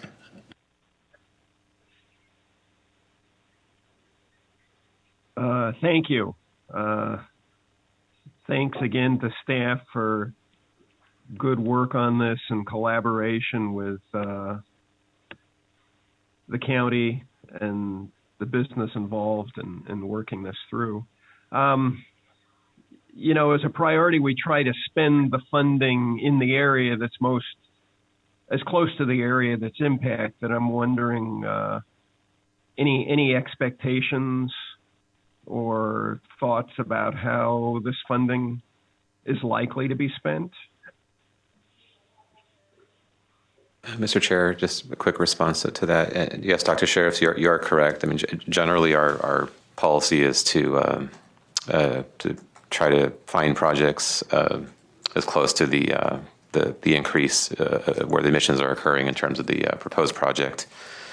So now these funds do feed into a pipeline of, obviously, as you've heard, we have many different grant programs, and so the funds can be used in a variety of opportunities. So at this point, it's still too early to tell in terms of what those specific projects are, because we continue expending funds, and there's a timeline obviously involved with this project. At some point, we'll receive some funding, and then we'll have to see, what projects are available. Those are all voluntary incentive programs, so we can't tell you at this point exactly how they'd be spent. But just to confirm that we generally do try to expend the funds in a manner that's near where the proposed project is, and that sort of embedded into the approach that we use across the voluntary emission reduction agreements that we have.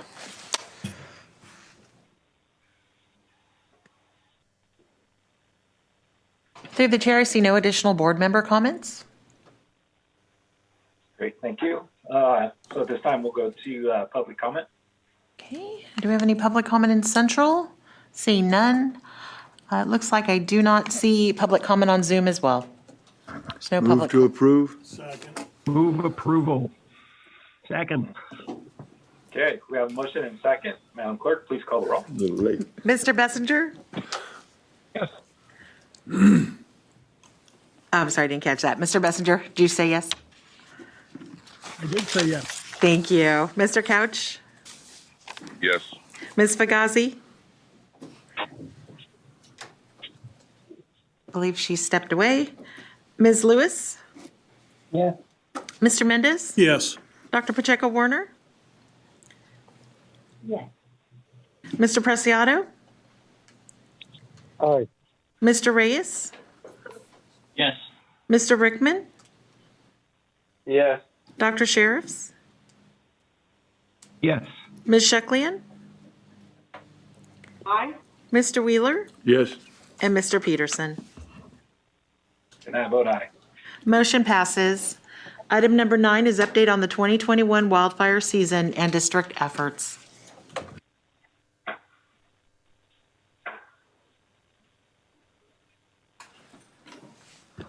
All right. Good morning, Chair and members of the board. John Klassen, Director of Air Quality Science and Planning, and Jamie Holt, our Chief Communications Officer, will be presenting this morning, giving you an update on where we are with the wildfire season this year and in 2021, as well as some information on our public notification and outreach efforts over the past few months. So we've looked at this map before. We looked at this earlier in the summer. This is updated now through just this week, looking at the drought conditions across California. When we looked at this a few months ago, some of the San Joaquin Valley was in the exceptional drought category. That's the worst category based on this approach here. Fast forward in a few months now, you can see that all of the San Joaquin Valley is in an exceptional drought scenario. Much of the rest of California is also in that same category, or also an extreme drought. So this is continuing to get worse throughout the summer with a lack of water, lack of rainfall, which is definitely concerning. Looking at an updated version of this chart here, this is showing the number of acres burned across the state through wildfire for each year, started in the year 2005, going forward in time. We've been pointing out that the year 2020, last year, was a record-breaking wildfire season. It over doubled that previous record set in 2018. So 2020 had almost 4.5 million acres burned across the entire state. We've been tracking this and updating what we've seen so far in 2021, which is on the right-hand side over there with the red box around it. So far in 2021, year to date, we've had almost 2.5 million acres burned, which is now the second highest we've seen in state history, and it's continuing to grow. We wanted to point out here, too, that last year in 2020, the wildfire season really didn't take off until late August, early September, about this time of the year. So looking at the same time frame now for 2021, we're already about half of what we've seen last year at this point. So this is continuing to be to grow, and we expect 2021 to get even closer to that 2020 record. Looking at this updated table here, we've been tracking this as well, looking at the top 20 largest wildfires in California history. We've showed this before, and we've made the point that in the year 2020, there were 6 fires that were in the top 20 largest, which was definitely a shock that fire season was so bad. But looking now at the year 2021, we have 4 of the top 20 largest fires in state history are from the year 2021, those being the Dixie Fire, the Caldor Fire, Monument, and River Complex fires. So there are now 4 here in the top 20 from this year.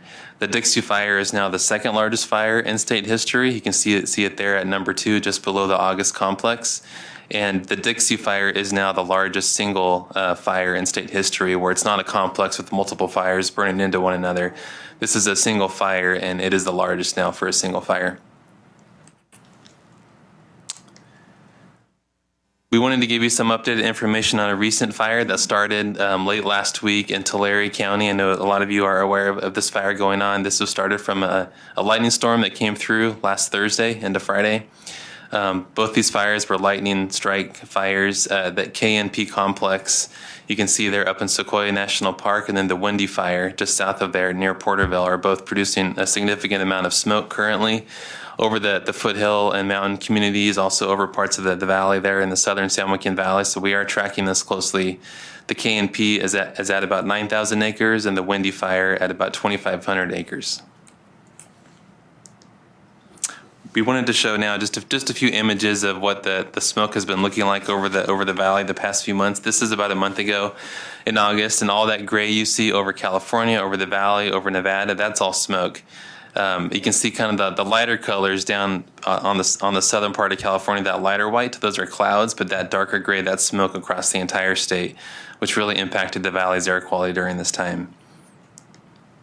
This is a satellite image loop here. I'll just let this go. You can see on this day, on August 18th, kind of a wall of smoke coming down through the valley from the fires up in Northern California, and we saw a lot of high PM 2.5 concentrations occur because of this. Looking at an air quality map, this is that same day, so we can see the air quality degrading as that wall of smoke moves down the valley, where up in Sacramento and Stockton area, you can see unhealthy air quality, those red colors, progressing down towards Merced, and then as the day went on, those values got higher and higher as that smoke continued to descend down through the valley. Looking at this on a chart here on this slide, this is showing the concentrations that occurred for PM 2.5 on these 2 days for all the valley's counties, and you can see on the left-hand side, that's August 18th when that smoke started to come in. You can see the northern counties being hit first, their concentrations rising there. Then as the day goes on, the more central and southern counties continue to rise throughout the day. Then we get into August 19th, the next day, and our concentrations are still elevated above the federal standard of 35 micrograms per meter cube. So this was a bad episode for us. Looking now at what's happened more recently, this is from a couple of weeks ago when the Caldor Fire near Lake Tahoe really started impacting the valley. That's also one of the top 20 as well. We looked at on the previous map. So you can see a significant amount of smoke coming off of that fire impacting the northern and central parts of the San Joaquin Valley. And then the 28th on the next day, you can see there's a lot of haze across the valley, within the bowl of the valley, and of course a lot of smoke up in Northern California as well. This is an air quality map from from that time frame. You can see unhealthy air quality across the valley, also in Northern California, and this was a bad episode for us during this time. And here's the data. This is what occurred during that time. So again, high concentrations through this period on the 27th and 28th of August. You can see that as the August 27th, that day went on, we saw our concentrations increase across all the valleys, counties, and continued to stay high into that next day on August 28th. And just a few more loops here. This is just from a couple of days ago when the K&P complex and the Windy fires really exploded there. You can see, if you look closely down in Tulare County, you see that explosion of smoke coming up off of that area. That was the day that really took off there and started impacting the foothill communities there. And then on the next, and then here's the air quality. You can see closely, if you look down in Tulare County, foothills, mountains, you can see unhealthy, very unhealthy to hazardous air quality from those fires. And then here's just yesterday. If you look again, you can see a lot of smoke coming off of those fires down in Tulare County as well, and a lot of smoke and haze over the valley and other parts of Northern California as a result of what happened there. And this last one here, we're just showing, for a longer time period, we're showing July of the summer through a couple of days ago, the 24-hour average concentrations of PM2.5. So we could compare this against that federal standard for a 24-hour average. That's that red dashed line there. So you can see that most of the valley, the summer season, we still had impacts from wildfires where we normally see single digits of concentrations during the summer. This is our low time of the year. But you can see all these counties here are continuing to have concentrations 15 to 20 micrograms, which is much higher than what we normally see without wildfires. And then when we have those few bad episodes, you see our numbers spike up above that federal standard there in August and late August. And here from just a few days ago, we saw some high concentrations again in the Tulare County area. So we continue to work closely with land managers through the summer. We work with them on a daily basis to give them updates on air quality, and we hear their thoughts about fire weather and what could be coming over the coming days. We assist in deploying temporary monitors in communities that are being impacted by wildfires, and we've been doing this work actually just recently this week in Tulare County. We were able to deploy a temporary monitor in a few areas of Tulare County, one being at the Tule River Indian Reservation. They got in touch with us and wanted some monitoring placed up there, so we were able to do that just yesterday, and that data is now reporting. And then we're also working with the Forest Service to set up a unit in the Wood Lake Lemon Cove area to get some monitoring happening in that community as well as these fires continue in Tulare County. And of course, as Tom mentioned earlier in his presentation, we continue to work with land management partners to support any forest management efforts that can help address this extraordinary buildup of fuels in our forests. I'm going to pass it to Jamie, who's going to give us some more information about our public notification and outreach efforts. Good morning. As you know, our number one priority during these wildfire events are to make sure that the public has accurate and timely health protective information. We really rely on our partners, our media partners, our public health partners, our land management partners to make sure that the message is going out, that it's getting to people where they're at, and that they understand that this is a very dynamic situation and air quality can change relatively quickly when it comes to these wildfires. We also have extensive communication with our schools and our AB 617 communities. We've issued 15 bilingual press releases just since July, and that's just on wildfires and the air quality impacts from those. This graphic is actually from Central Unified School District. They actually posted one of our updates and informed their followers that air quality was deteriorating. I'll talk a little bit more in a minute about our partnerships with schools. These are examples of press releases that were out this week. The first one went out on Monday. It was for the KMP fire, and we triggered what we call an air quality advisory. We then worked with the Sequoia and Kings County National Parks and also some of the land managers up there to make sure that that air quality messaging was also getting into their press releases. You'll see here, this is just the top of the press release that the National Park Service put out, but the last line in that top paragraph did mention that even though at the time Kings Canyon National Park was remaining open, there were serious air quality impacts up in that area. Social media is, of course, one of the best tools that we have, and I want to thank many of you as you have helped us get the word out. We, of course, are on Facebook, Twitter, Instagram, and Nextdoor. We put our most timely information up there, often posting 3, 4, 5 times a day. That's including on the weekends.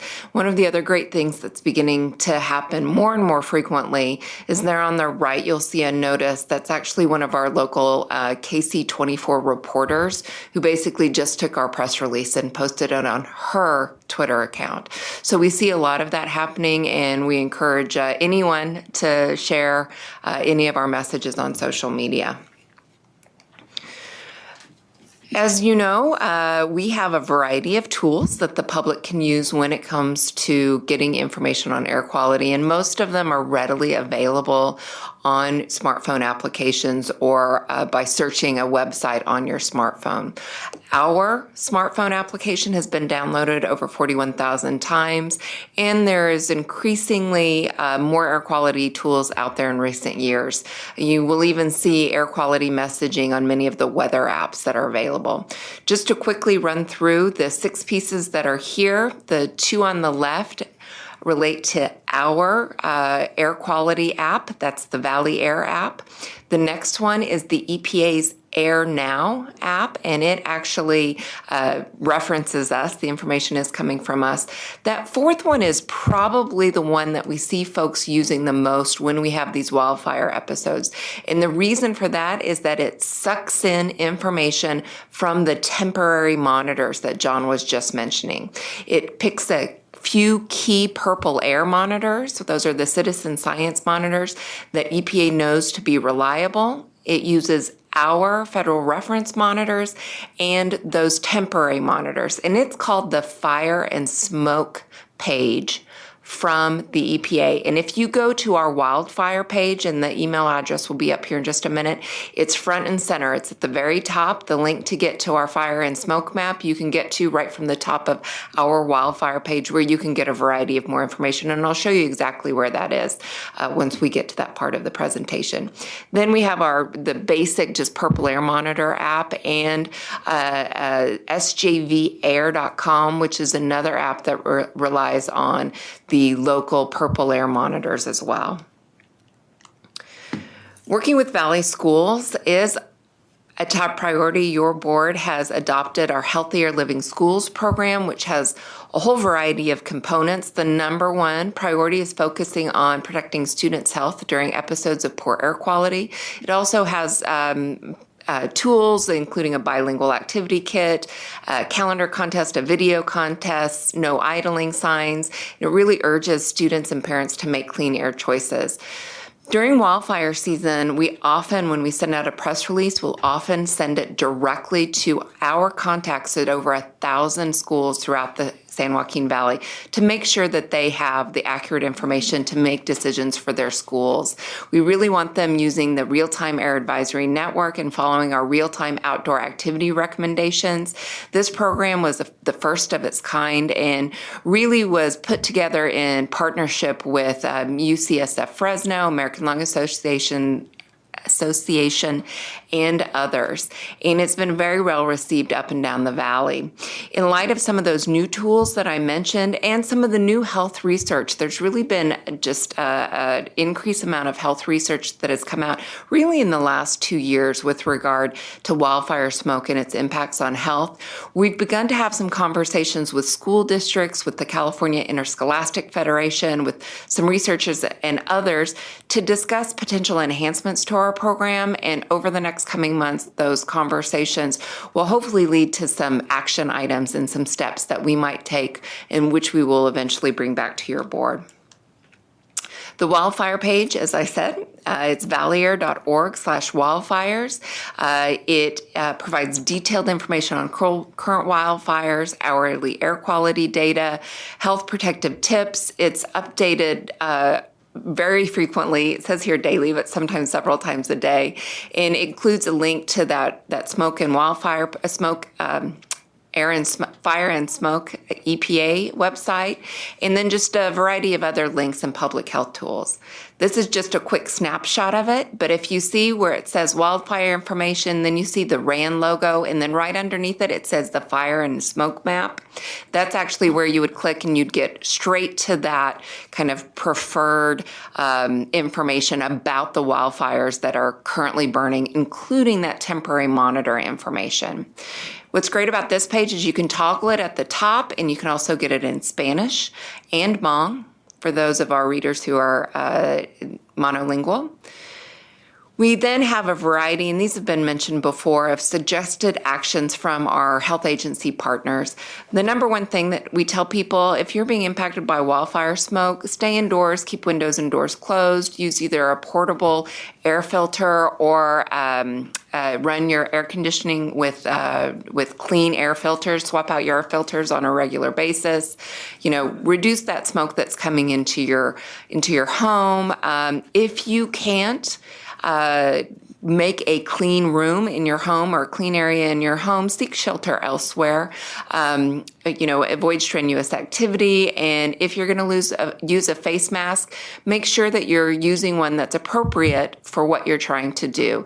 The COVID masks that we're all wearing, they might not be the best choice to protect yourself from smoke, because smoke can get in around the edges. They don't sit super tight on your face like the N95 mask, but really we recommend that folks talk to their healthcare professional about masks if they feel like they have to be outside.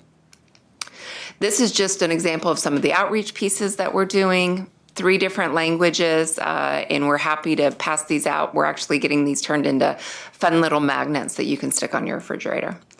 And then last but not least, Assembly Bill 836 was adopted in 2019, really to address the severe impacts wildfires are having on some of our most vulnerable populations. It established the foundation of what we call the Wildfire Smoke Clean Air Centers for Vulnerable Populations Incentive Pilot Program. That's a mouthful, which CARB is working to develop right now. It provides incentives for individuals to upgrade ventilation systems or to put portable air cleaners in rooms in a variety of public spaces. That includes schools, community centers, senior centers, sports centers, and libraries. So the district was allocated $750,000 through this program in state funding to administer a pilot project in the San Joaquin Valley, and we do anticipate returning to your board in the next few months to accept the state funding and to approve the pilot program here for the Valley.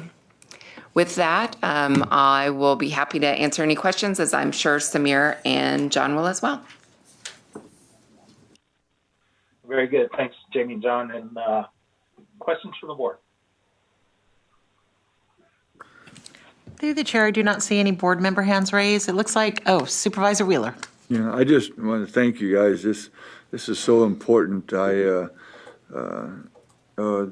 After that, the Dixie fire up there, and we started getting all that smoke, I just checked. I try to clean the filters every month, and it was only like 2 weeks, and they were almost as black as it was from the creek fire last year.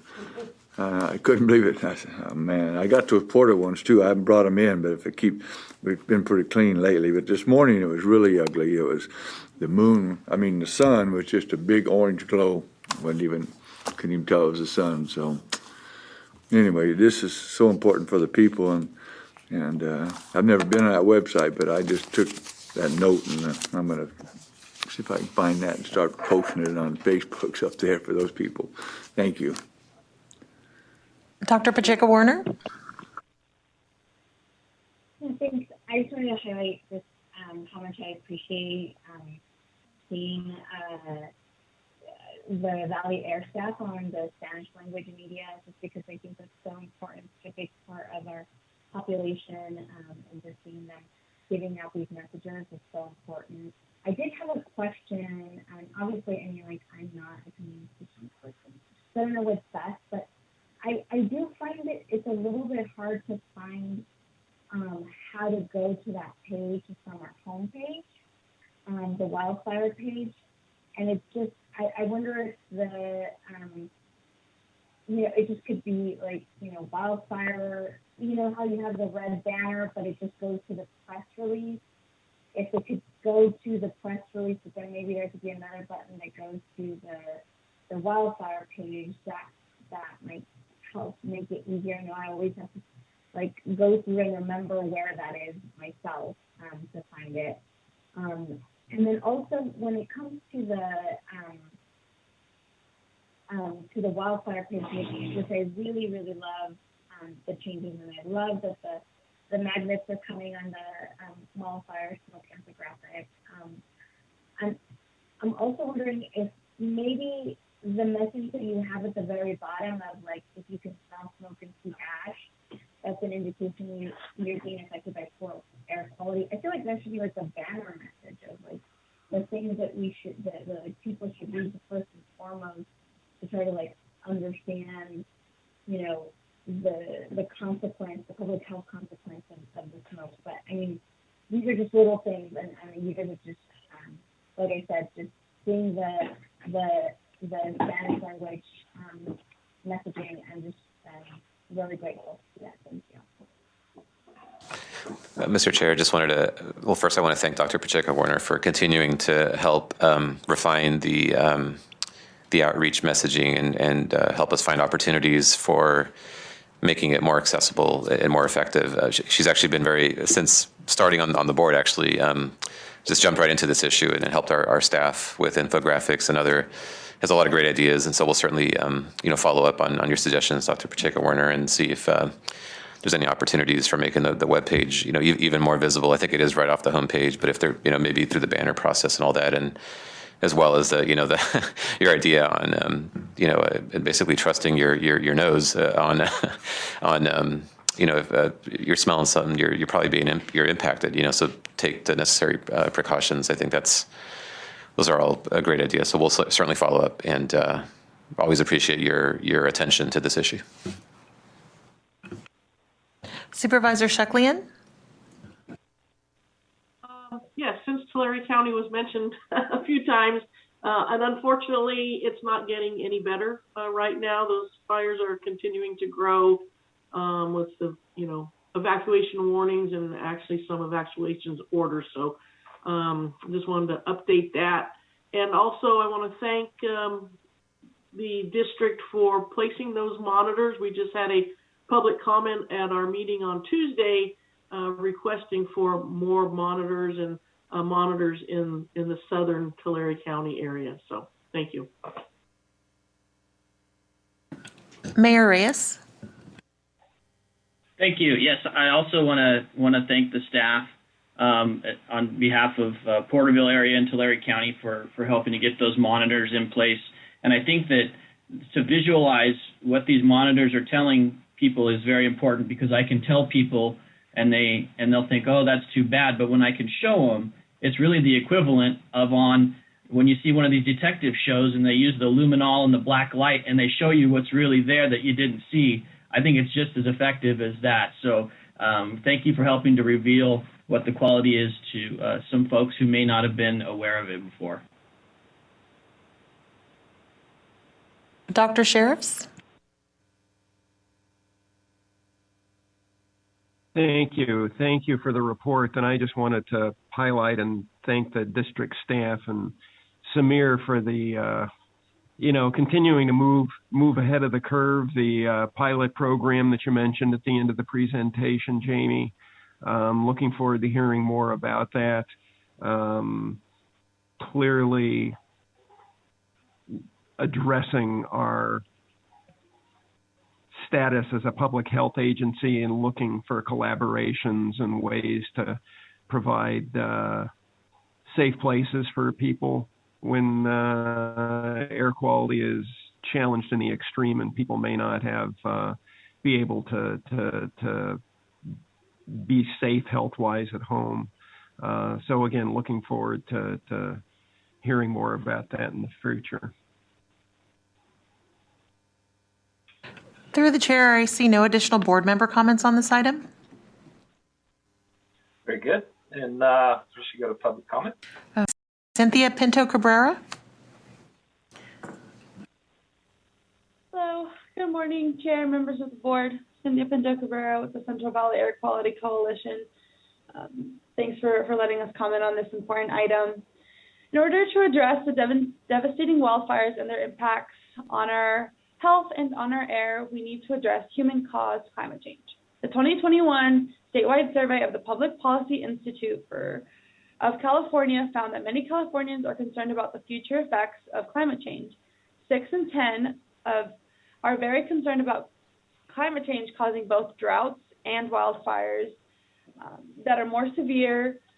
And with more than half of Californians having said that the threat of wildfires is a big problem in their part of the state, we are well on our way to another record-setting wildfire season. Human-caused climate change has made the western United States warmer and drier and contributes to extremes in weather and have led to more frequent destructive fires that we are seeing. Wildfires release air toxins and fine particle pollution that permanently damage our lungs and can pass through our bloodstreams and damage our hearts and brains, contributing to heart attack and strokes. Wildfires have caught California by surprise in the recent years. However, they have always been a part of California's landscape. Native Americans managed the environment using prescribed burns. When Europeans arrived, they supplanted them with fire suppression, resulting in denser vegetation that fuels these fires. Fires play an important role in California's ecosystem, and forest management cannot rely on fire suppression alone. We encourage and urge your board to recognize the role of climate change is playing in making our air pollution worse and accelerate actions that directly reduce our air pollution, given that wildfires are essentially guaranteed now and can only increase health impacts. Thank you. Thank you. Janet Dietz-Kamay. Thank you. Since wildfires are the new normal, wildfire pollutants must be figured into modeling and planning to reduce the other sources of pollution we have in our air.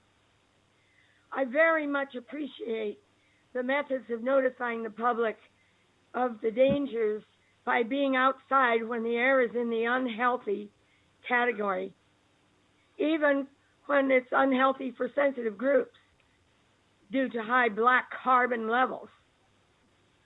PM 2.5 information is getting out better, and this is a very important method to inform everybody of the dangers we're in right now relative to wildfire pollution.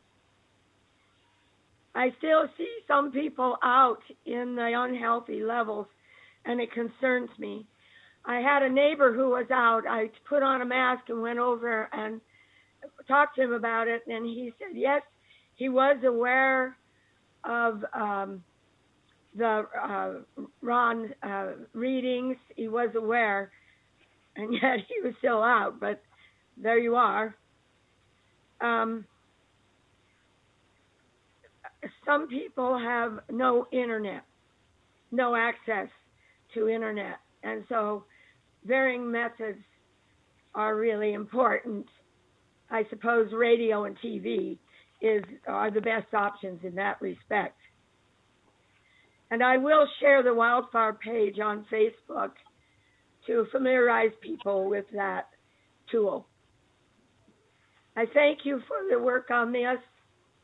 I was very concerned about people being out in this air and not being notified of what they are exposing themselves to. So thank you very much. Thank you. Connie Young. Yes, hi, this is Connie Young again. Can you hear me? Yes, ma'am. Okay, thank you. So as I mentioned earlier, I'm going to get a heat pump next week. I'm really excited because I've been making do without air conditioning for the last month and a half during the heat wave. So it's really sensitized me to the plight of people who don't have air conditioning or who have swamp coolers without adequate air filtration. I actually had to stay with friends a couple of nights when the air quality was really bad. So it's definitely a problem. All the programs described in this report are commendable, and I thank you for your hard work. However, it's disturbing to me that climate change, which CAL FIRE says is a major driver of our devastating wildfires, is not mentioned in this report. It's alluded to in the statement about the extreme drought and dry conditions, but it's not stated, and that's unfortunate. The report mentions working with land managers, and of course that needs to happen. But how about working with climate scientists and meteorologists to gain a better understanding of how to prepare for and even prevent the extraordinary risks posed by our warming climate? The report mentions educating the public about air quality and health impacts due to wildfires, and that's necessary and important. But how about educating people about the role of climate change as a contributing factor in wildfires? Since climate change is still politicized, providing accurate, science-based information about the problem will enable people to make informed decisions about possible solutions and the leaders who are promoting or preventing them. Searching for climate change on the Air District's website turns up materials from 2008. 2008. Isn't it time we shed our backwater image and catch up with the rest of the world and face this problem head on?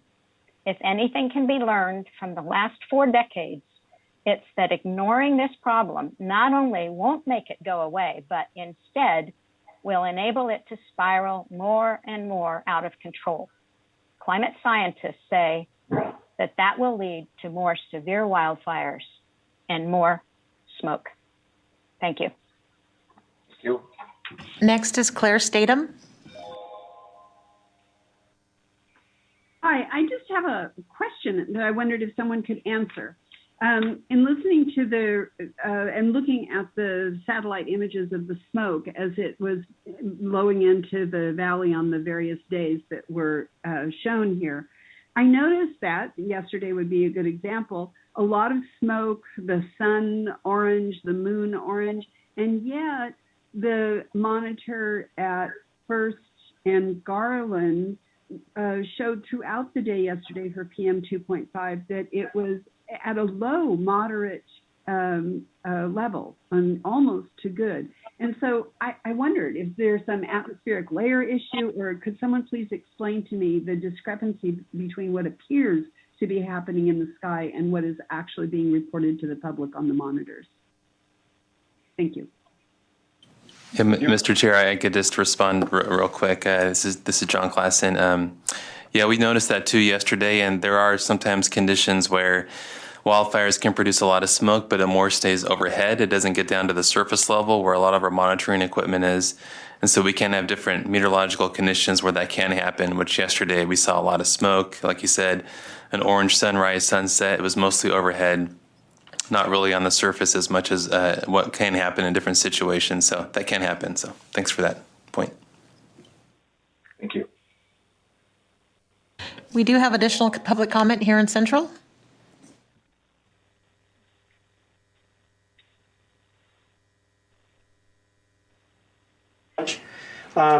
Also, Samir, you guys missed contacting the moon, also for more information. Secondly, if we're going to talk about climate change, then let's talk about forest management and the poor behavior that has been done by this country and this state and by this legislature. So if you're going to want climate change in the document, then I want forest management in the document. Why I'm up here is not for contacting the moon, but is to tell the board and the Board of Supervisors and our cities, agriculture has been out over the last month and a half, 2 months, producing or distributing N95 masks to all the farmers, to the packing houses, and especially even yesterday, day before yesterday, I was down in Tulare County, clear down the Bakersfield, distributing N95s. And I want to thank our county Board of Supervisors here in our health department, and to allow our agriculture commissioner to have those available for our farmers. And we've been delivering, and over the last month and a half, we've delivered over 27,000 N95s, which is a box of 20. So you multiply that times, you'll see how many of those in a box of 20 have been distributed to workers. And we've been very conscientious about that. So, but I do want to give Fresno County Board of Supervisors, the Ag Commissioner, the tremendous support in the Health Department for working with the ag industry to get us those masks, because they've been very difficult to get and the timelines just don't work with fires. So again, I want to thank Samir and the staff for all the work they do in helping to educate our farmers and the farm workers about this. And we have those available to all the Valley farmers and farm workers in the fields, both east and west side. So again, but I think you need to include climate change, you need to include forest management right alongside of it, equal. And no water, no dams. Well, we can't catch the water when we need it. Well, then that's another one that needs to be along. But I think, Samir, you missed a boat by not including the moon notification as well in your report. Thank you. Thank you. Through the chair, there is no additional public comment on this item. Hey, very good. This is just an update, so we'll move on to the next item. Item number 10 is receive update on attainment planning efforts for federal PM 2.5 and ozone standards. Okay, good morning again. John Klassen, Director of Air Quality Science and Planning.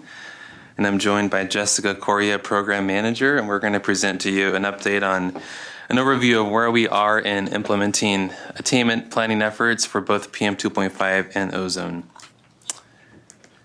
So just a bit of background here. We've gone over this before, but just to kind of lay the background, your board has adopted numerous attainment plans and strategies to reduce emissions, to attain federal standards, and improve public health. And this has led to nearly 650 rules and regulations. We've reduced stationary source emissions by over 90% over this time. CARB has also adopted numerous mobile source emissions control regulations and strategies, which together all makes the nation's toughest emissions control program here in the San Joaquin Valley. We have a strong incentives program, like was mentioned earlier, $3.8 billion spent in public and private investment. And through all these cleaner investments, we continue to improve air quality and improve public health across the valley. We do have a need for significant additional emissions reductions, though. Even though we made a lot of progress, we have a long ways to go to meet the PM 2.5 and ozone standards, with the goal of protecting public health and meeting the federal requirements is our goal together. Over 85% of the remaining NOx emissions come from mobile sources under state and federal jurisdiction. And it's critical that we continue to reduce emissions from passenger vehicles, heavy-duty trucks, locomotives, and other mobile sources to help us meet these attainment goals and improving public health.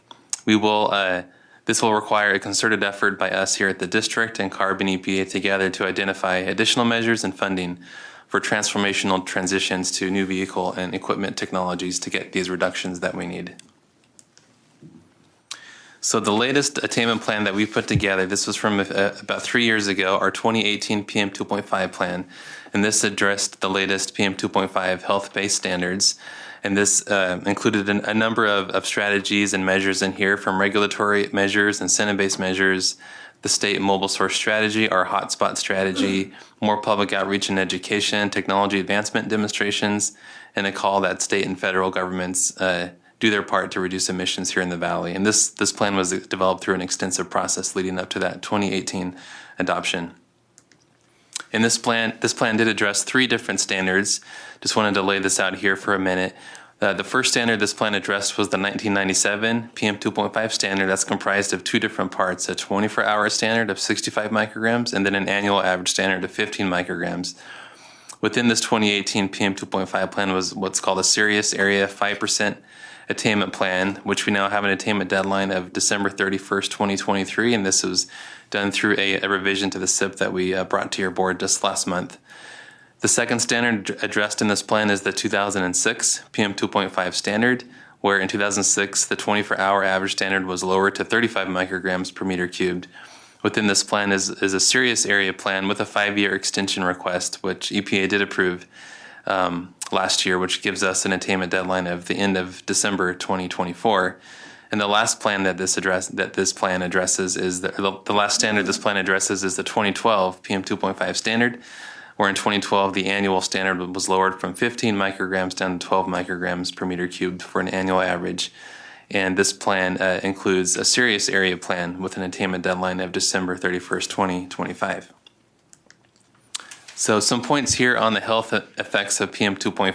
PM2.5 are small particles that have a diameter of 2.5 microns and smaller, which we show on the right-hand side in this image here. It's very small, smaller than the width of a human hair. And it can be a mixture of solid particles and liquid droplets. It can be emitted directly through different sources, or it can be formed indirectly through chemical reactions between various types of gases. And exposure to high levels of PM2.5 can cause premature mortality, hospital admissions for heart and lung causes, acute and chronic bronchitis, asthma attacks, ER visits, respiratory symptoms, and other restricted activity days. So just to go over some progress now on where we are with PM2.5, where we are in meeting these standards. We're going to start here with the 24-hour average PM2.5 standards, and we've made a lot of progress here over the years, significant progress since monitoring of this pollutant first began a number of years ago. And in fact, based on the 2018 to 2020 data from the past 3 years, we are now able to show attainment of the 1997 24-hour average standard of 65 micrograms per meter cubed.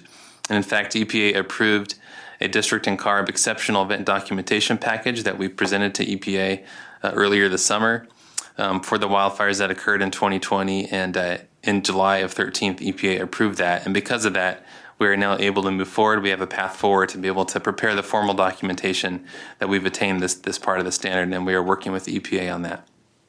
And this clean air milestone would not be possible without all the investment that's been made by Valley residents, businesses, public agencies to reduce emissions, doing everything they can over the past several decades to get to this point. So it's really, really exciting that we're at this point here.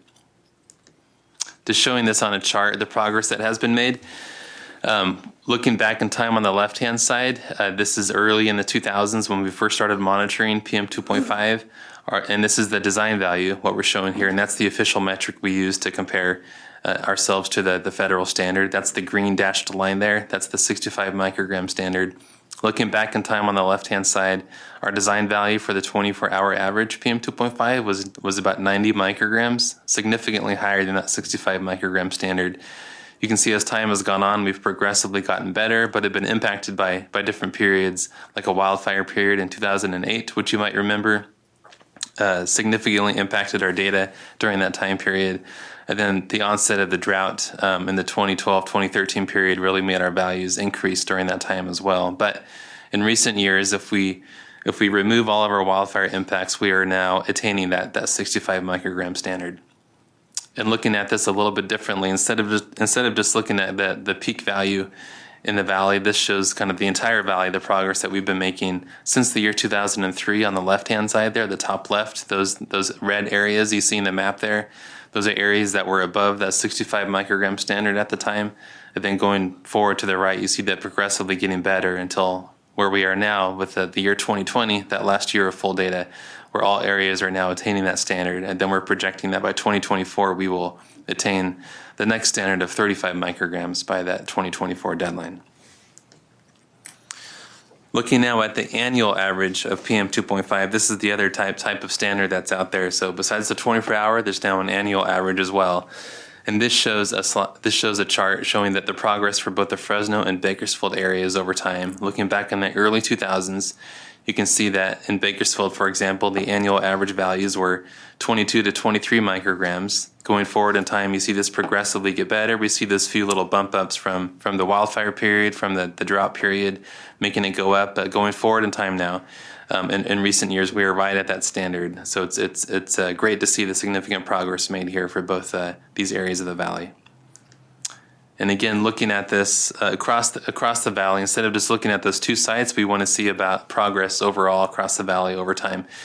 So again, looking on the top left of that image on the right, in 2003, you can see most of the valley, those red areas, those are above the 15 microgram standard, non-attainment.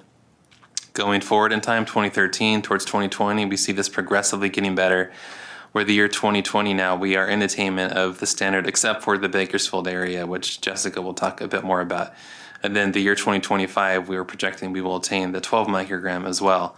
And we wanted to point out on the left-hand side there that we show a table here of all the air monitoring sites and locations across the San Joaquin Valley for PM 2.5.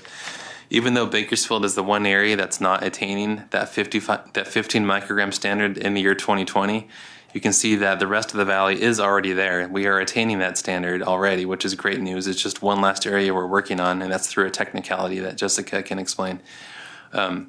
But if you look at the rest of the sites here across the valley, even some sites are attaining that 12 microgram standard. That's the even more stringent annual standard. So we wanted to highlight this, that we've made a lot of great progress. Much of the valley is attaining both of these standards, and with just a few areas that we're continuing to work on to get emissions reductions and get everybody across the finish line.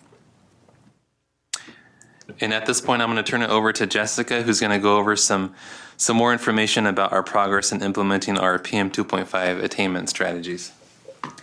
Thanks, John, and good morning. So in support of continued air quality progress and per commitments in the 2018 PM 2.5 plan, the district has been implementing a wide range of clean air measures, which I'll be discussing in the coming slides. One of the first measures adopted by your board per 2018 PM 2.5 plan commitments was enhancements to the district strategy for reducing emissions from residential wood burning. The district's residential wood burning regulation, Rule 4901, was amended on June 20th, 2019 as an early action PM 2.5 plan implementation step. These amendments strengthen the wood burning requirements and established Rule 4901 as the most stringent rule in the nation. This rule includes stringent wood burning restrictions across the valley and new, even lower no burn thresholds in hotspot counties, which you can see illustrated there in the chart on the right. The district's residential wood burning emission reduction strategy also includes targeted outreach and education for the public, as well as robust enforcement and the district's Burn Cleaner wood stove change-out incentive program. We've been continuing to achieve emission reductions through innovative incentive programs, including the Burn Cleaner program, as well as grant funding for clean air agricultural equipment, electric and hybrid vehicles and infrastructure, as Brian talked about this morning, heavy-duty trucks and school buses, as well as agricultural burning alternatives.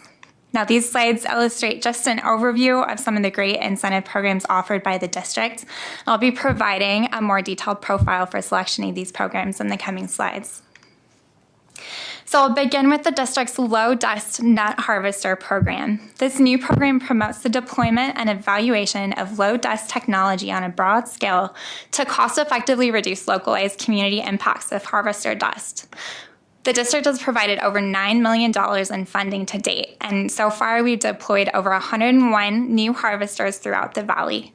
And we're also supporting additional efforts to reduce harvest dust, working with agricultural associations. And you can see some illustrations of the types of equipment being deployed in the photos here on the right. These are actual pieces of equipment deployed in the valley through this incentive program.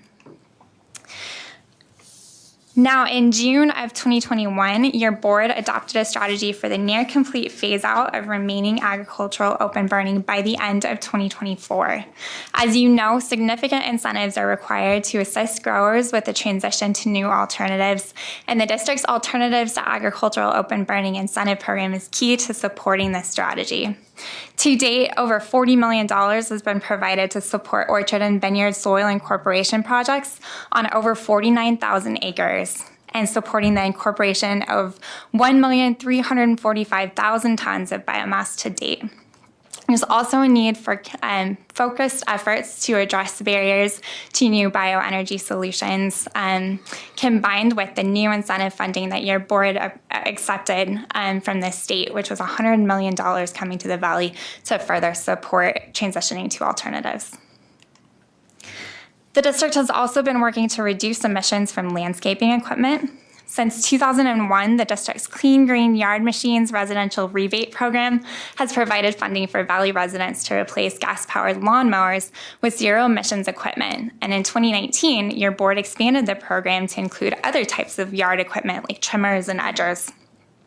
In 2019, the district also launched a new program for the replacement of commercial landscaping equipment. And this was a first in the state program to develop and deploy zero emissions commercial landscaping equipment. Now, in addition to these innovative incentive programs, we've also been working to develop and implement and enhance stationary source measures.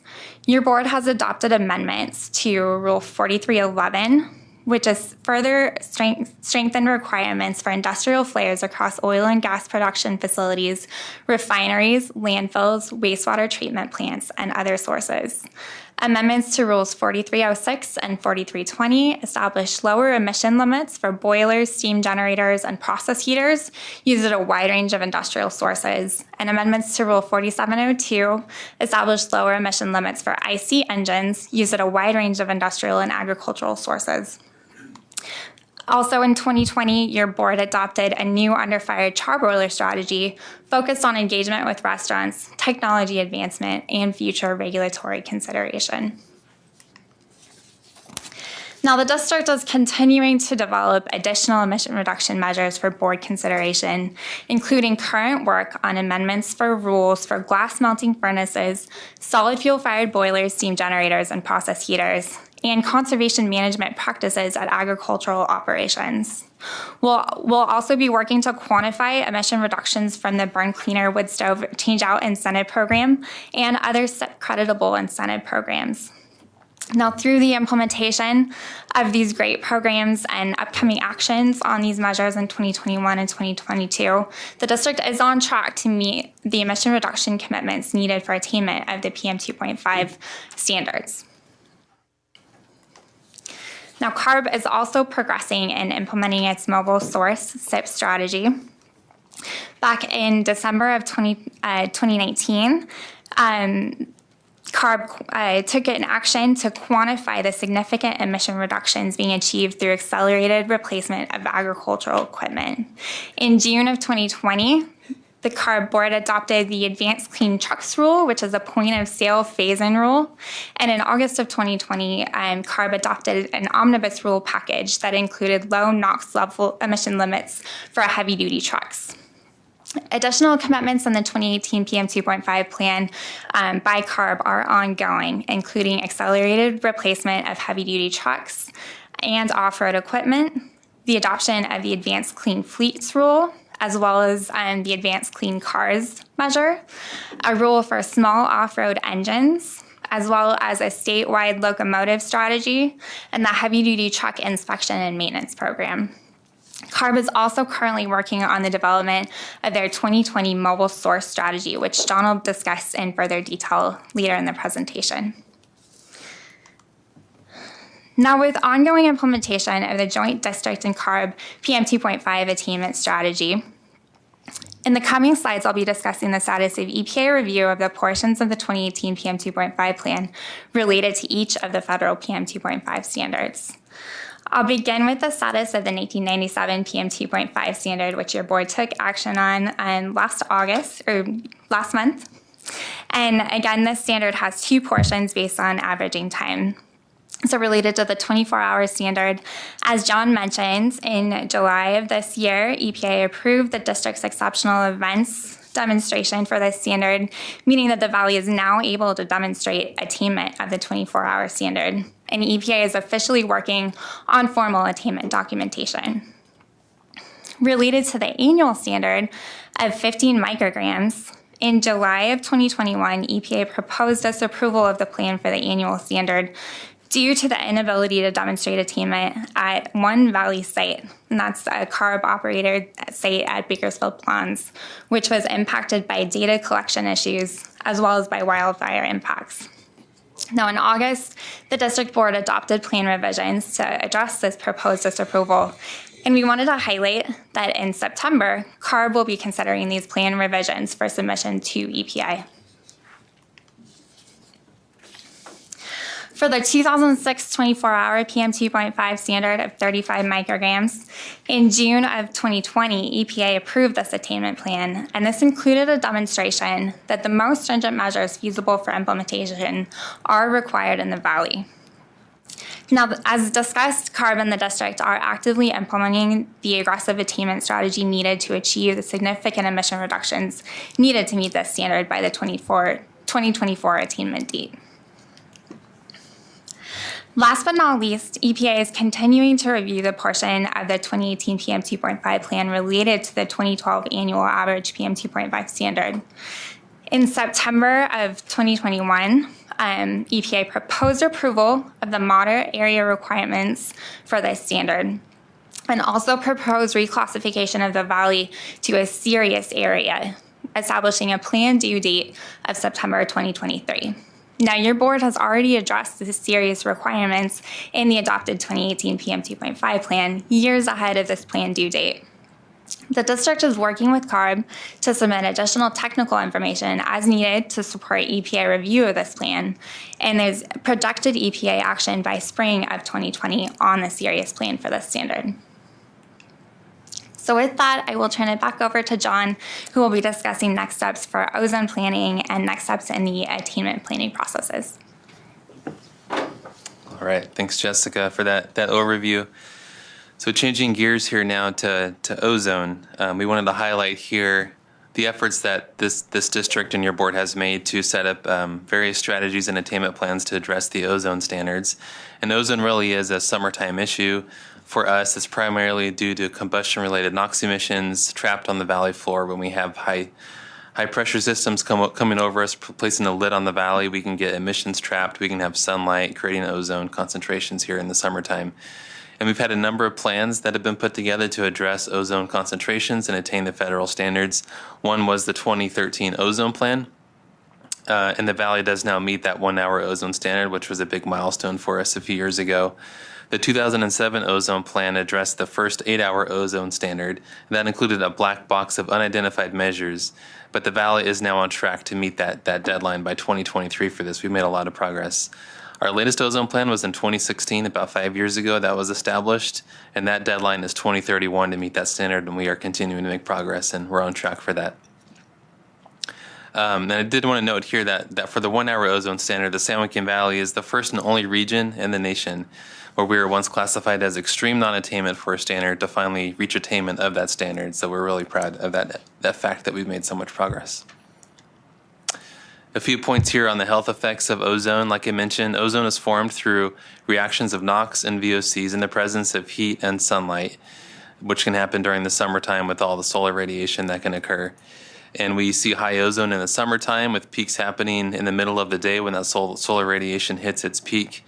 It can most significantly impact people with asthma, children, older adults, and outdoor workers. And exposure to high ozone concentrations can cause coughing, throat irritation, pain, burning, or discomfort in the chest and chest tightness and shortness of breath.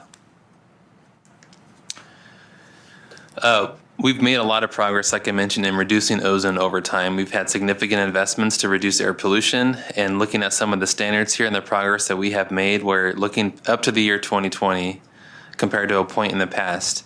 If we exclude wildfire impacts from what occurred last year in 2020 from that historic wildfire season, for that first 8 hour ozone standard that was set at 84 parts per billion, we've seen an over 90% reduction of days where we are exceeding that standard. Looking down now at the next standard of 75 parts per billion, we've had an over 70% reduction in days where we've exceeded that standard. And then for the most stringent standard set at 70 parts per billion, we've seen an over 35% reduction in days exceeding that standard. So big gains and big progress over time here. We've also seen an over 90% reduction in population exposure across the valley to these peak ozone values. And looking at the year 2020, if we exclude data that was impacted by wildfire smoke and wildfire emissions, we've experienced our lowest 8 hour ozone design value, which is the metric we use to compare against the standard on record. And this progress here shows about a 91% progress towards meeting that first standard of 84 parts per billion by 2023 in just a few years. So we are getting very close to that. And just to show this on a chart might be a little easier to understand where we are compared to the standards. This is showing that design value for 8-hour ozone. You can see the 3 different lines there, 3 different dashed lines for the 3 8-hour ozone standards that we have that we need to meet. That orange line on the top there, that's the first standard set in 1997. That's at 84 parts per billion. The deadline for that is 2023. Just below that, the purple line, that's the 2008 ozone standard, set at 75 parts per billion. Its deadline is 2031. And then the 2015 standard, that's the most recent one, that was set at 70 parts per billion, and that deadline is 2037. That blue line up there, that's our progress in reducing this ozone design value over time. You can see in the past it used to be much higher, almost 120 parts per billion in the valley, and you can see that progressively get better, where in the most recent 3-year period we are getting very close to that first standard of 84 parts per billion. Its deadline is 2023, and we're knocking on the door of attaining that standard. We're almost there. Just a few more points on this, about this first standard of 84 parts per billion. In 2019, CARB took an action to approve a progress report on the Valley's implementation of this 2007 ozone plan that addressed that first 8-hour ozone standard. And CARB reaffirmed the tremendous progress that's been made here in the Valley, reducing ozone, saying that the Valley is on track to reach attainment by 2023 in just a few years, that the black box from that plan of emissions reductions have now been identified, and that there are no further measures necessary for us to reach attainment. We know how we're going to get there through current strategies and implementation. And the CARB action submitted to EPA as a revision to the Valley's attainment plan through this report that they put together. So now just talking about the latest ozone plan that we need to put together. This is for the 2015 ozone standard. Like I mentioned, this is the latest one that has been set by EPA. And EPA is required to review standards for ozone, PM2.5, other criteria pollutants about every 5 years through an extensive process. And through their review process, if they determine that the standard should be lowered, they can set a new standard, and then that sets new planning requirements. So this happened in 2015 for ozone, where EPA lowered the 8-hour ozone standard from 75 parts per billion down to 70 parts per billion. So this is the latest one that we have to put together a plan for. We were designated as extreme non-attainment by EPA in 2018. So based on that, we are now required to adopt this new ozone plan by 2022, next year, with an attainment deadline of 2037. And this is what we're calling the 2022 ozone plan, to put together the elements and requirements for this ozone standard. So we'll continue to be working on this, and as we mentioned earlier, related to PM2.5, we also need further reductions to attain these ozone standards, and that's certainly true for the 2015 ozone standard.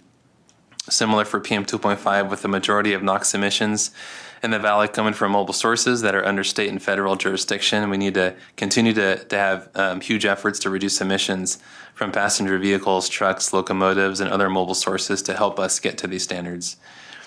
And this latest ozone plan, the 2022 ozone plan, will build on the existing strategies that we have in place, and a comprehensive NOx emissions reduction strategy and existing ozone plans and PM2.5 plans that are already in place will greatly contribute to meeting this new ozone standard. So all of the strategies we have in place for our past plans for ozone, for PM2.5 from the 2018 PM2.5 plan that Jessica described, getting all those NOx emissions reductions will contribute to help us attaining this future ozone standard as well.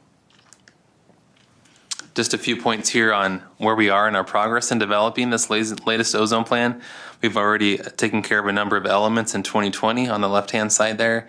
We've taken care of some things so far here in 2021, and you can see what's remaining for us to work through over the coming months through finalizing the emissions inventory, the modeling and analysis, our rule analysis, and eventually the entire attainment strategy to show that we can attain the standard by 2037. So we're planning to bring this back to your board by middle of 2022 for your consideration, and then that plan would go to CARB for their consideration. Then it is due to EPA in August of next year. So next steps on public engagement for this plan. We will be discussing additional district CARB and EPA control measures as necessary to achieve expeditious attainment of the standard. We have an ongoing technical work group public workshops that we've been conducting. We'll continue to do that, working with any areas of interest, soliciting input from stakeholders, affected sources, residents who are interested in this process. Like I mentioned, public workshops and regular public meetings and updates at governing board meetings, CAC meetings, and EJAG meetings. And we are planning for our next technical working group meeting to happen on October 12th in a few weeks to continue talking about the elements of this plan and put this together. And like I mentioned, we're expecting to bring this back to your board in the middle of next year for your consideration. Just a few last points here we want to make, and this is key for both ozone and PM 2.5 attainment planning, is mobile source reductions. This is really important for us. Like Jessica mentioned, CARB is developing their 2020 mobile source strategy, which is helping put together high-level concepts of what further mobile source strategies could be implemented and put together in the coming years. That's expected by for the CARB board to take action on that by later this fall in 2021, and that will all lead to CARB developing updates to their state SIP strategy to help further define exactly what measures they're going to take to help attain these standards and for their long-term goals. And that action is expected by summer of 2022, next year.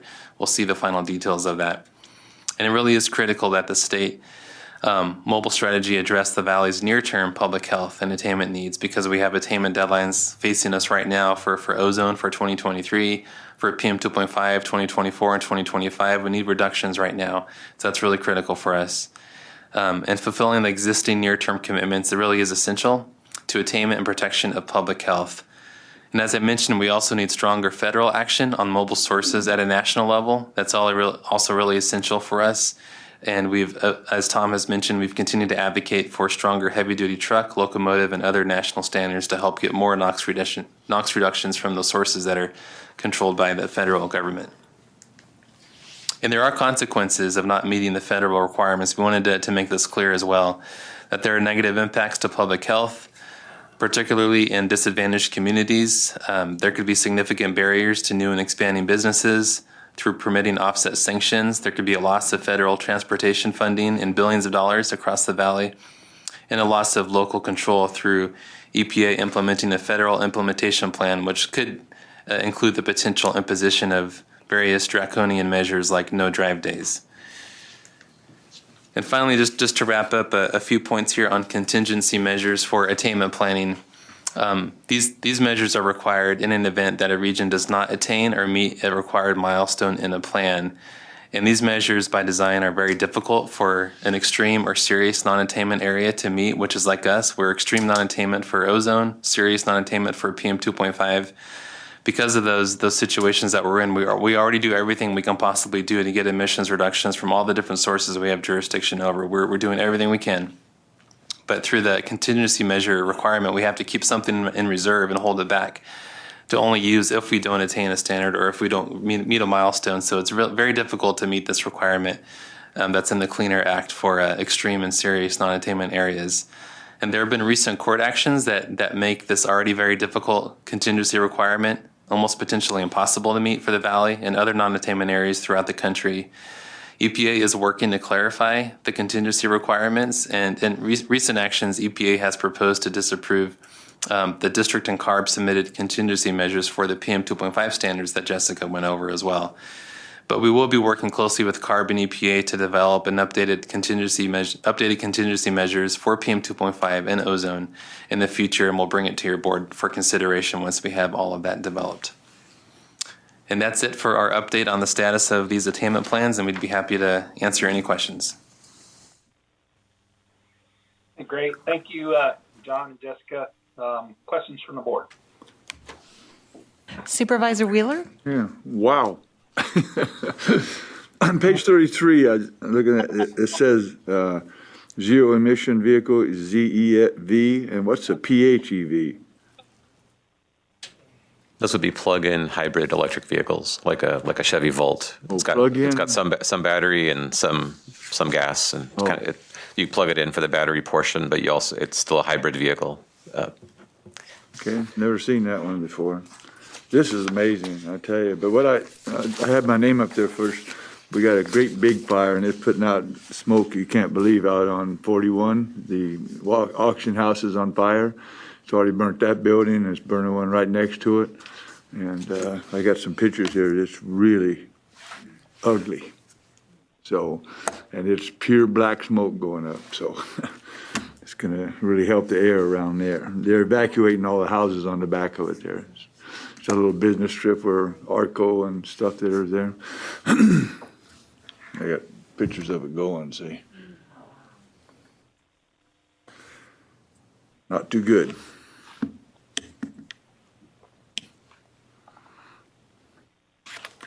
Through the chair, I see no additional board member comments.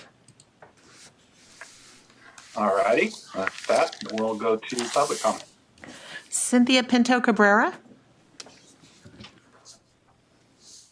Hello again, board members and chair. Cynthia again here with CVAC. Since 2003, CVAC has worked to restore clean air to the San Joaquin Valley with an emphasis on disproportionately impacted environmental justice communities. The San Joaquin Valley is the most polluted air basin in the nation for fine particle pollution, PM2.5, causing levels of sickness greater even before COVID-19 pandemic. Monitoring data shows that we recently have failed to meet the 1997 standards of PM2.5, which at this rate makes it unlikely to meet the 2006 and the 2012 standards. The plan continues to rely on voluntary emissions and underfunded incentive programs that lack contingency measures. Particle pollution makes everybody sick. About half of the San Joaquin Valley population falls under the category of sensitive receptors that are disproportionately impacted by pollution, including pregnant people, people who work outdoors, people with existing health conditions, children under 18, and those over 65. No doubt, the Air Resources Board and U.S. Environmental Protection Agency must also do their part in regulating mobile sources and sources associated with interstate commerce like locomotives and airplanes. We urge the Valley Air District to do your part by enforcing emissions reductions from the most polluting stationary sources. We also continue to urge the Air District to include health cost assessments in the evaluations for financial feasibility. Air pollution costs the Valley more than $1,600 per person each year, nearly totaling $6 billion yearly.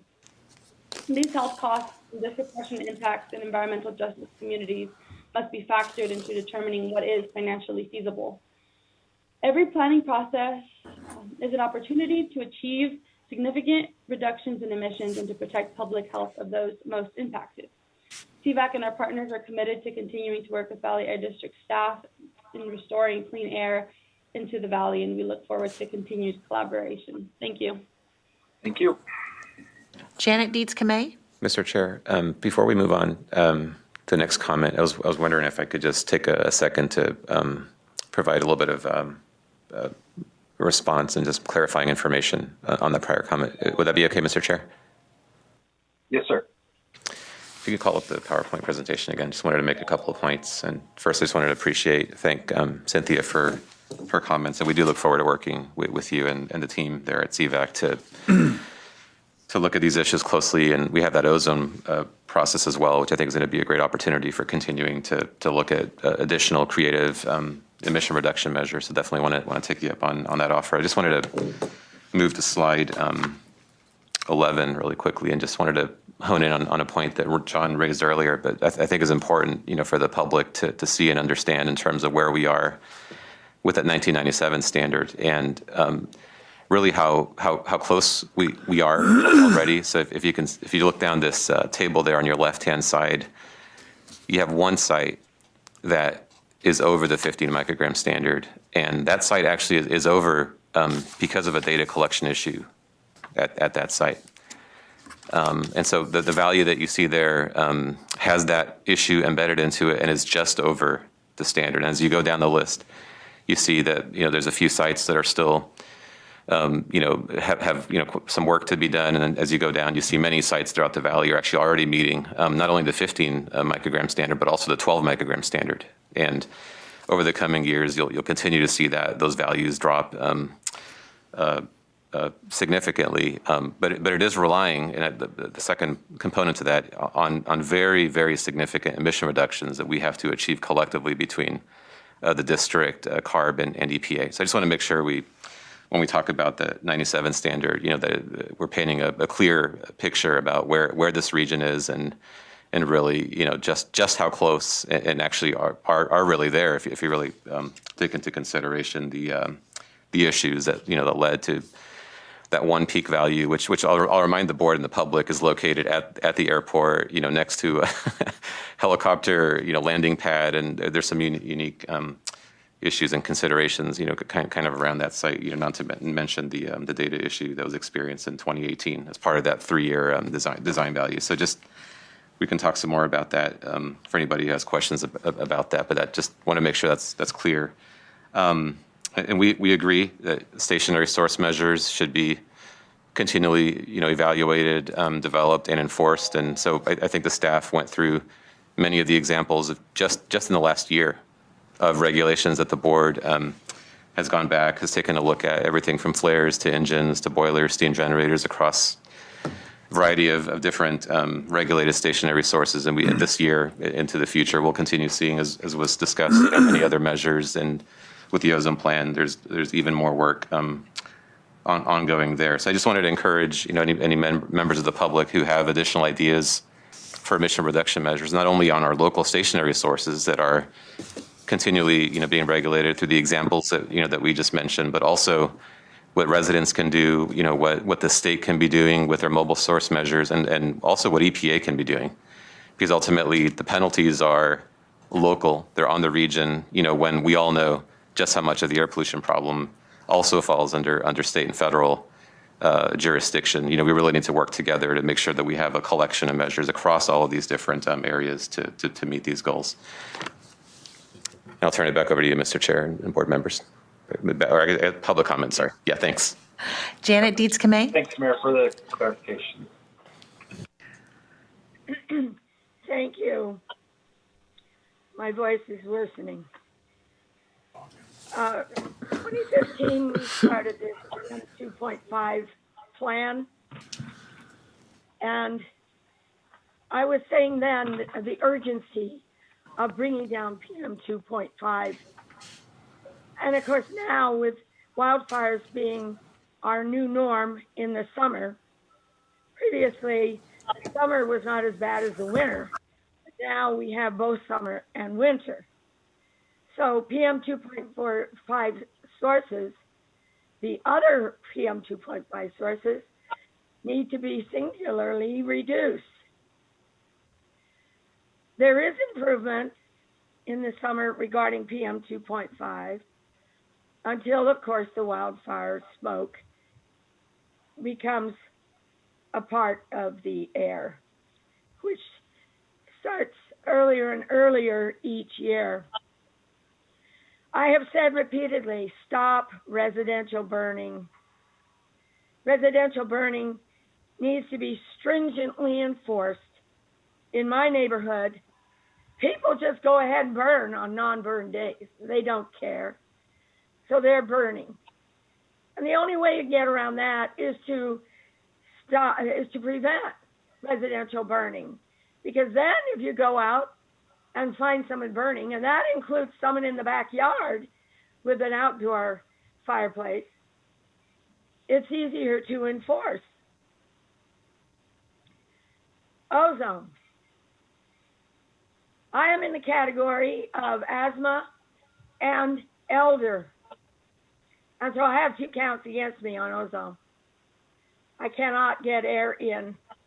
My lungs will not work. I cannot get air. And I have mentioned this before.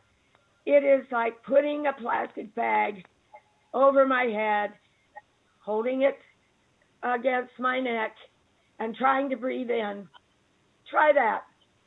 See how it works. And that's a problem for not just me, but for many. Regarding the wildfires, I meant to mention that I am encouraged by the clean air centers that are being developed. They are so very much needed during wildfire or air degradation events for people who do not have a means to escape the air.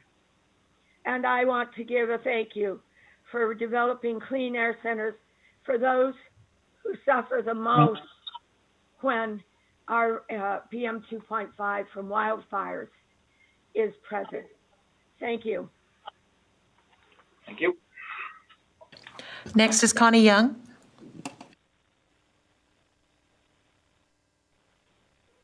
Okay, hi. Can you hear me? Yes, ma'am. Okay, this is Connie Young. You may be aware that several large oil and gas producers have implemented an internal carbon tax because they see the handwriting on the wall and they know that a national carbon price of some sort is going to happen. In so doing, they're acknowledging reality and planning accordingly. I suggest that you take a page from their playbook and include elevated PM 2.5 and ozone values from wildfires in your reports and use them when planning your responses. Climate scientists say that the current wildfire scenario is the new normal and will worsen until we achieve significant reductions in carbon emissions. As I've said before, this problem won't go away until we face it and deal with it head on. Thank you. Thank you. Thomas Mins.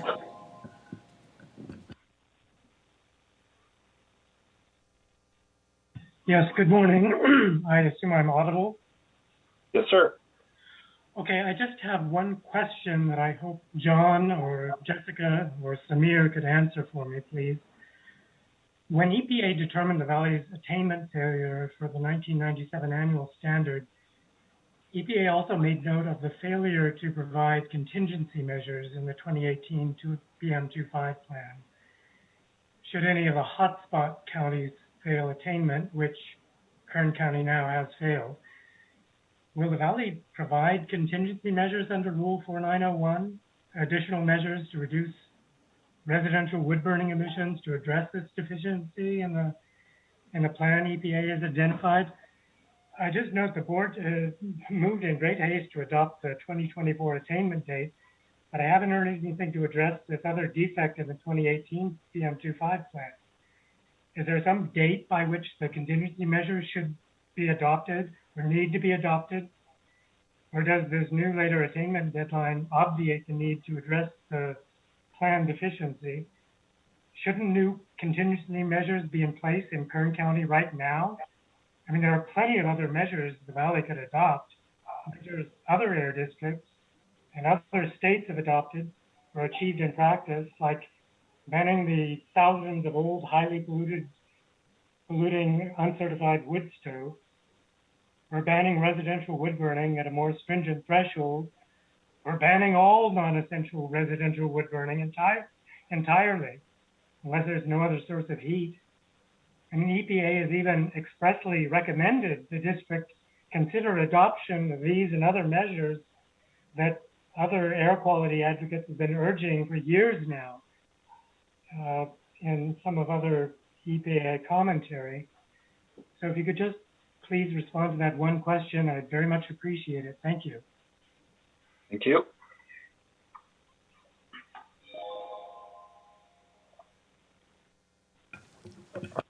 Through the chair, there are no additional public comments on this item. Mr. Chair, just a quick response to Mr. Menz's point, which actually the larger point that he's raising, the issue of contingency is going to be as was discussed during the presentation, is going to be a major discussion area for not only this board, but also CARB and EPA, as we collectively try to address, what are some additional requirements, that we will have to face as a region. I'll just remind the board that contingency, as was discussed, alluded to earlier during the presentation, but it's essentially a package of measures. It's not just district measures. CARB would also be, thinking about this. And actually, I would also request EPA consider contingencies as well, because, while the penalties and impacts are always local, we all know that the various emission sources, are all, it's across the board in terms of jurisdiction. So I think that when we talk about contingency, we all need to figure out a way to work together to really look at everything that possibly could be done. It is a very difficult set of requirements. I do think that there is going to be a very robust discussion around contingency, as we try to understand from EPA, sort of where the guidance is heading and, what ultimately, would satisfy those requirements. I think residential wood burning and conversations around residential wood burning, for example, would absolutely be a part of those conversations, as would, some other potential areas, I would imagine, not only local, but across, some of the mobile source areas as well. So I just wanted to acknowledge the question and the comment, and just recognize, as we did during the presentation, that is going to be one of those areas that will require some future discussions and action, by various agencies involved in putting these plans together. So, and I appreciate, and it's not just our region, by the way, it's going to be, non-attainment areas throughout the country who are going to be working to try to figure out how to deal with the various contingency requirements that we're all facing. Thank you, Samir. And again, Michelle, no further public comment? Correct. No further public comments. Okay, very good. Thank you. Item number 11 is verbal report on California Air Resources Board activities.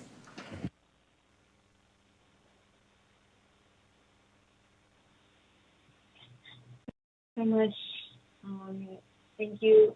I think that this conversation that was just brought up is just so relevant to what is happening at CARB, especially, and I think that this is really a point for all of us to be active, not only as board members, but in your respective roles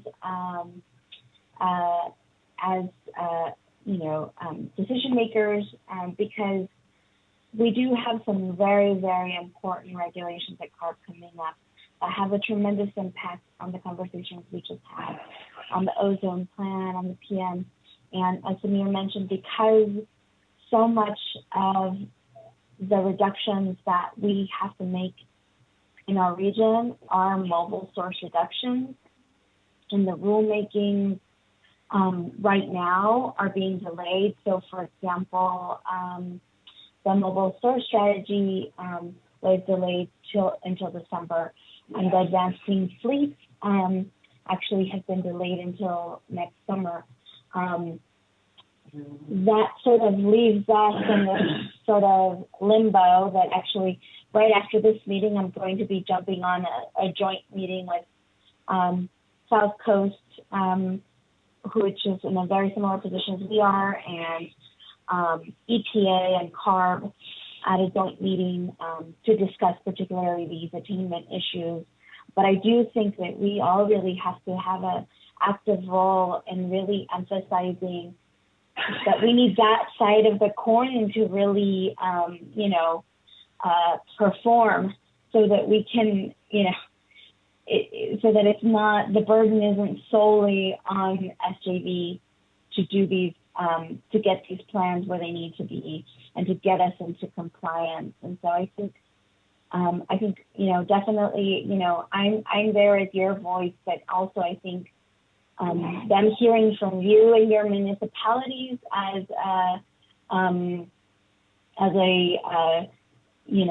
a decision maker will be so important in this, as well as the willingness to go forth and boldly into a new phase when it comes to mobile sources, into the future of this. So I really feel like they need to hear from you as well, and I'm out there for sure, but I do think that seeing these delays is honestly not very encouraging in terms of setting us up for success in our plans. Now, when it comes to the other work, I think that we're setting ourselves up to be right there where the change is happening, with all of the programming and accepting all the funds that we did today on the zero emissions work. I mean, I just feel like that's really setting us up for success. And I do think that after this meeting that's today, we will have some more clarity on what people are thinking in terms of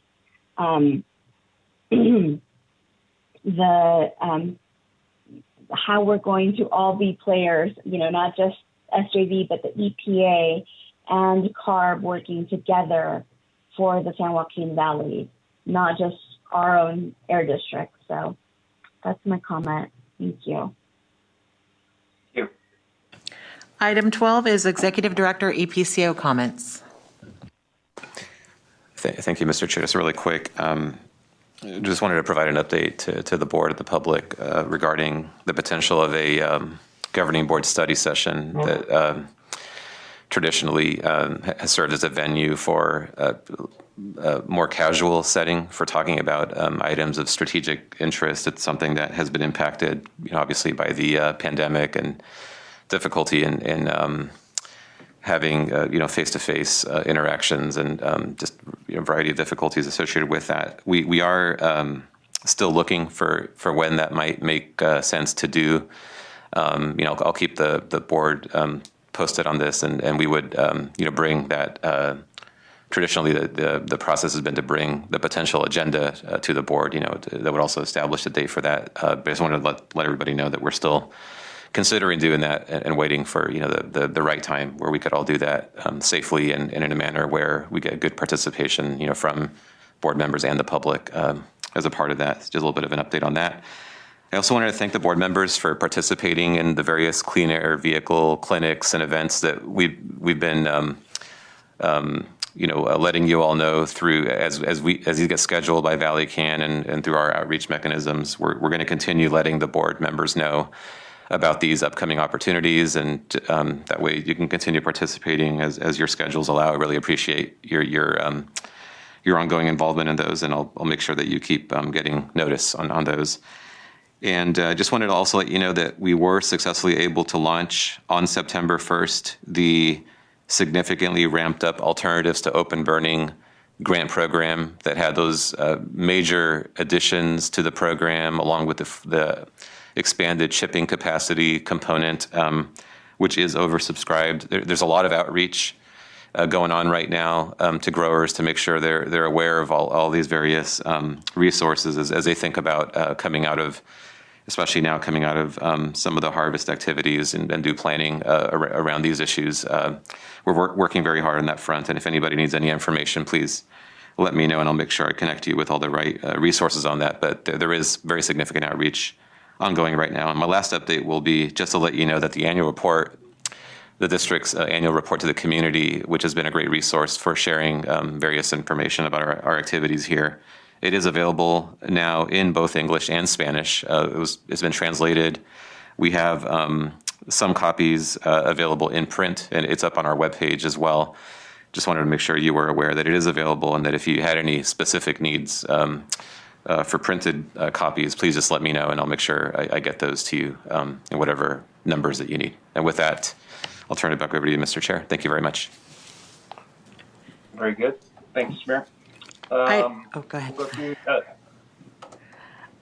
Item 13 is Governing Board member comments. yeah. So do we have any board member comments? Dr. Shares? Thank you. I will be brief.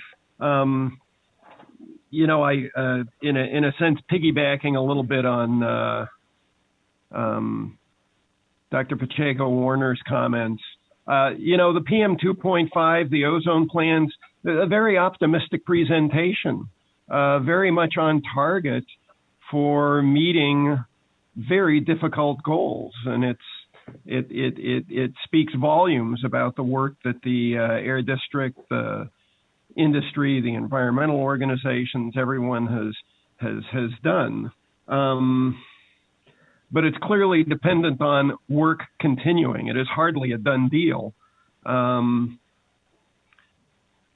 path is there, but it's dependent on continued collaboration between all of these partners. And I just want to remind us from a public health standpoint, we have these goals, but really our goal is to, if you will, exceed. Not just meet, but exceed, to come in under bid. The sooner we meet these goals, the greater benefit to the public. And that's really what we are about. So as difficult as these goals are, we really want to exceed the expectation, not just meet it. So thank you all for your work today. Thank you. Through the chair, I see no additional governing board member comments. Okay, well, very good. Well, thanks to staff for presentations today. Did a great job, and to the public for joining us and providing your important comments and direction. Clearly, we're working hard to meet and achieve the goals that we've set forth over the many years of this organization, and proudly doing so. And as it was said earlier, it really takes the team to move forward. And I hope that, from the federal EPA standpoint, we get a little better conversations with them rather than, quiet, vague responses, I guess, is what occurred in our last attempt at a plan. And I know Samir and I have had numerous discussions about how we make sure that doesn't occur again, and at least on our part, doing everything we can to make sure that every question is answered in a timely manner. But we have to have those questions to be able to answer them in a timely manner. And as we went through this process in the last attempt, those weren't timely. So looking forward to those conversations and getting this plan accepted. But with that, again, thanks for everyone for attending. We do not have closed session today. And with that, I will go ahead and adjourn the meeting. Thank you all.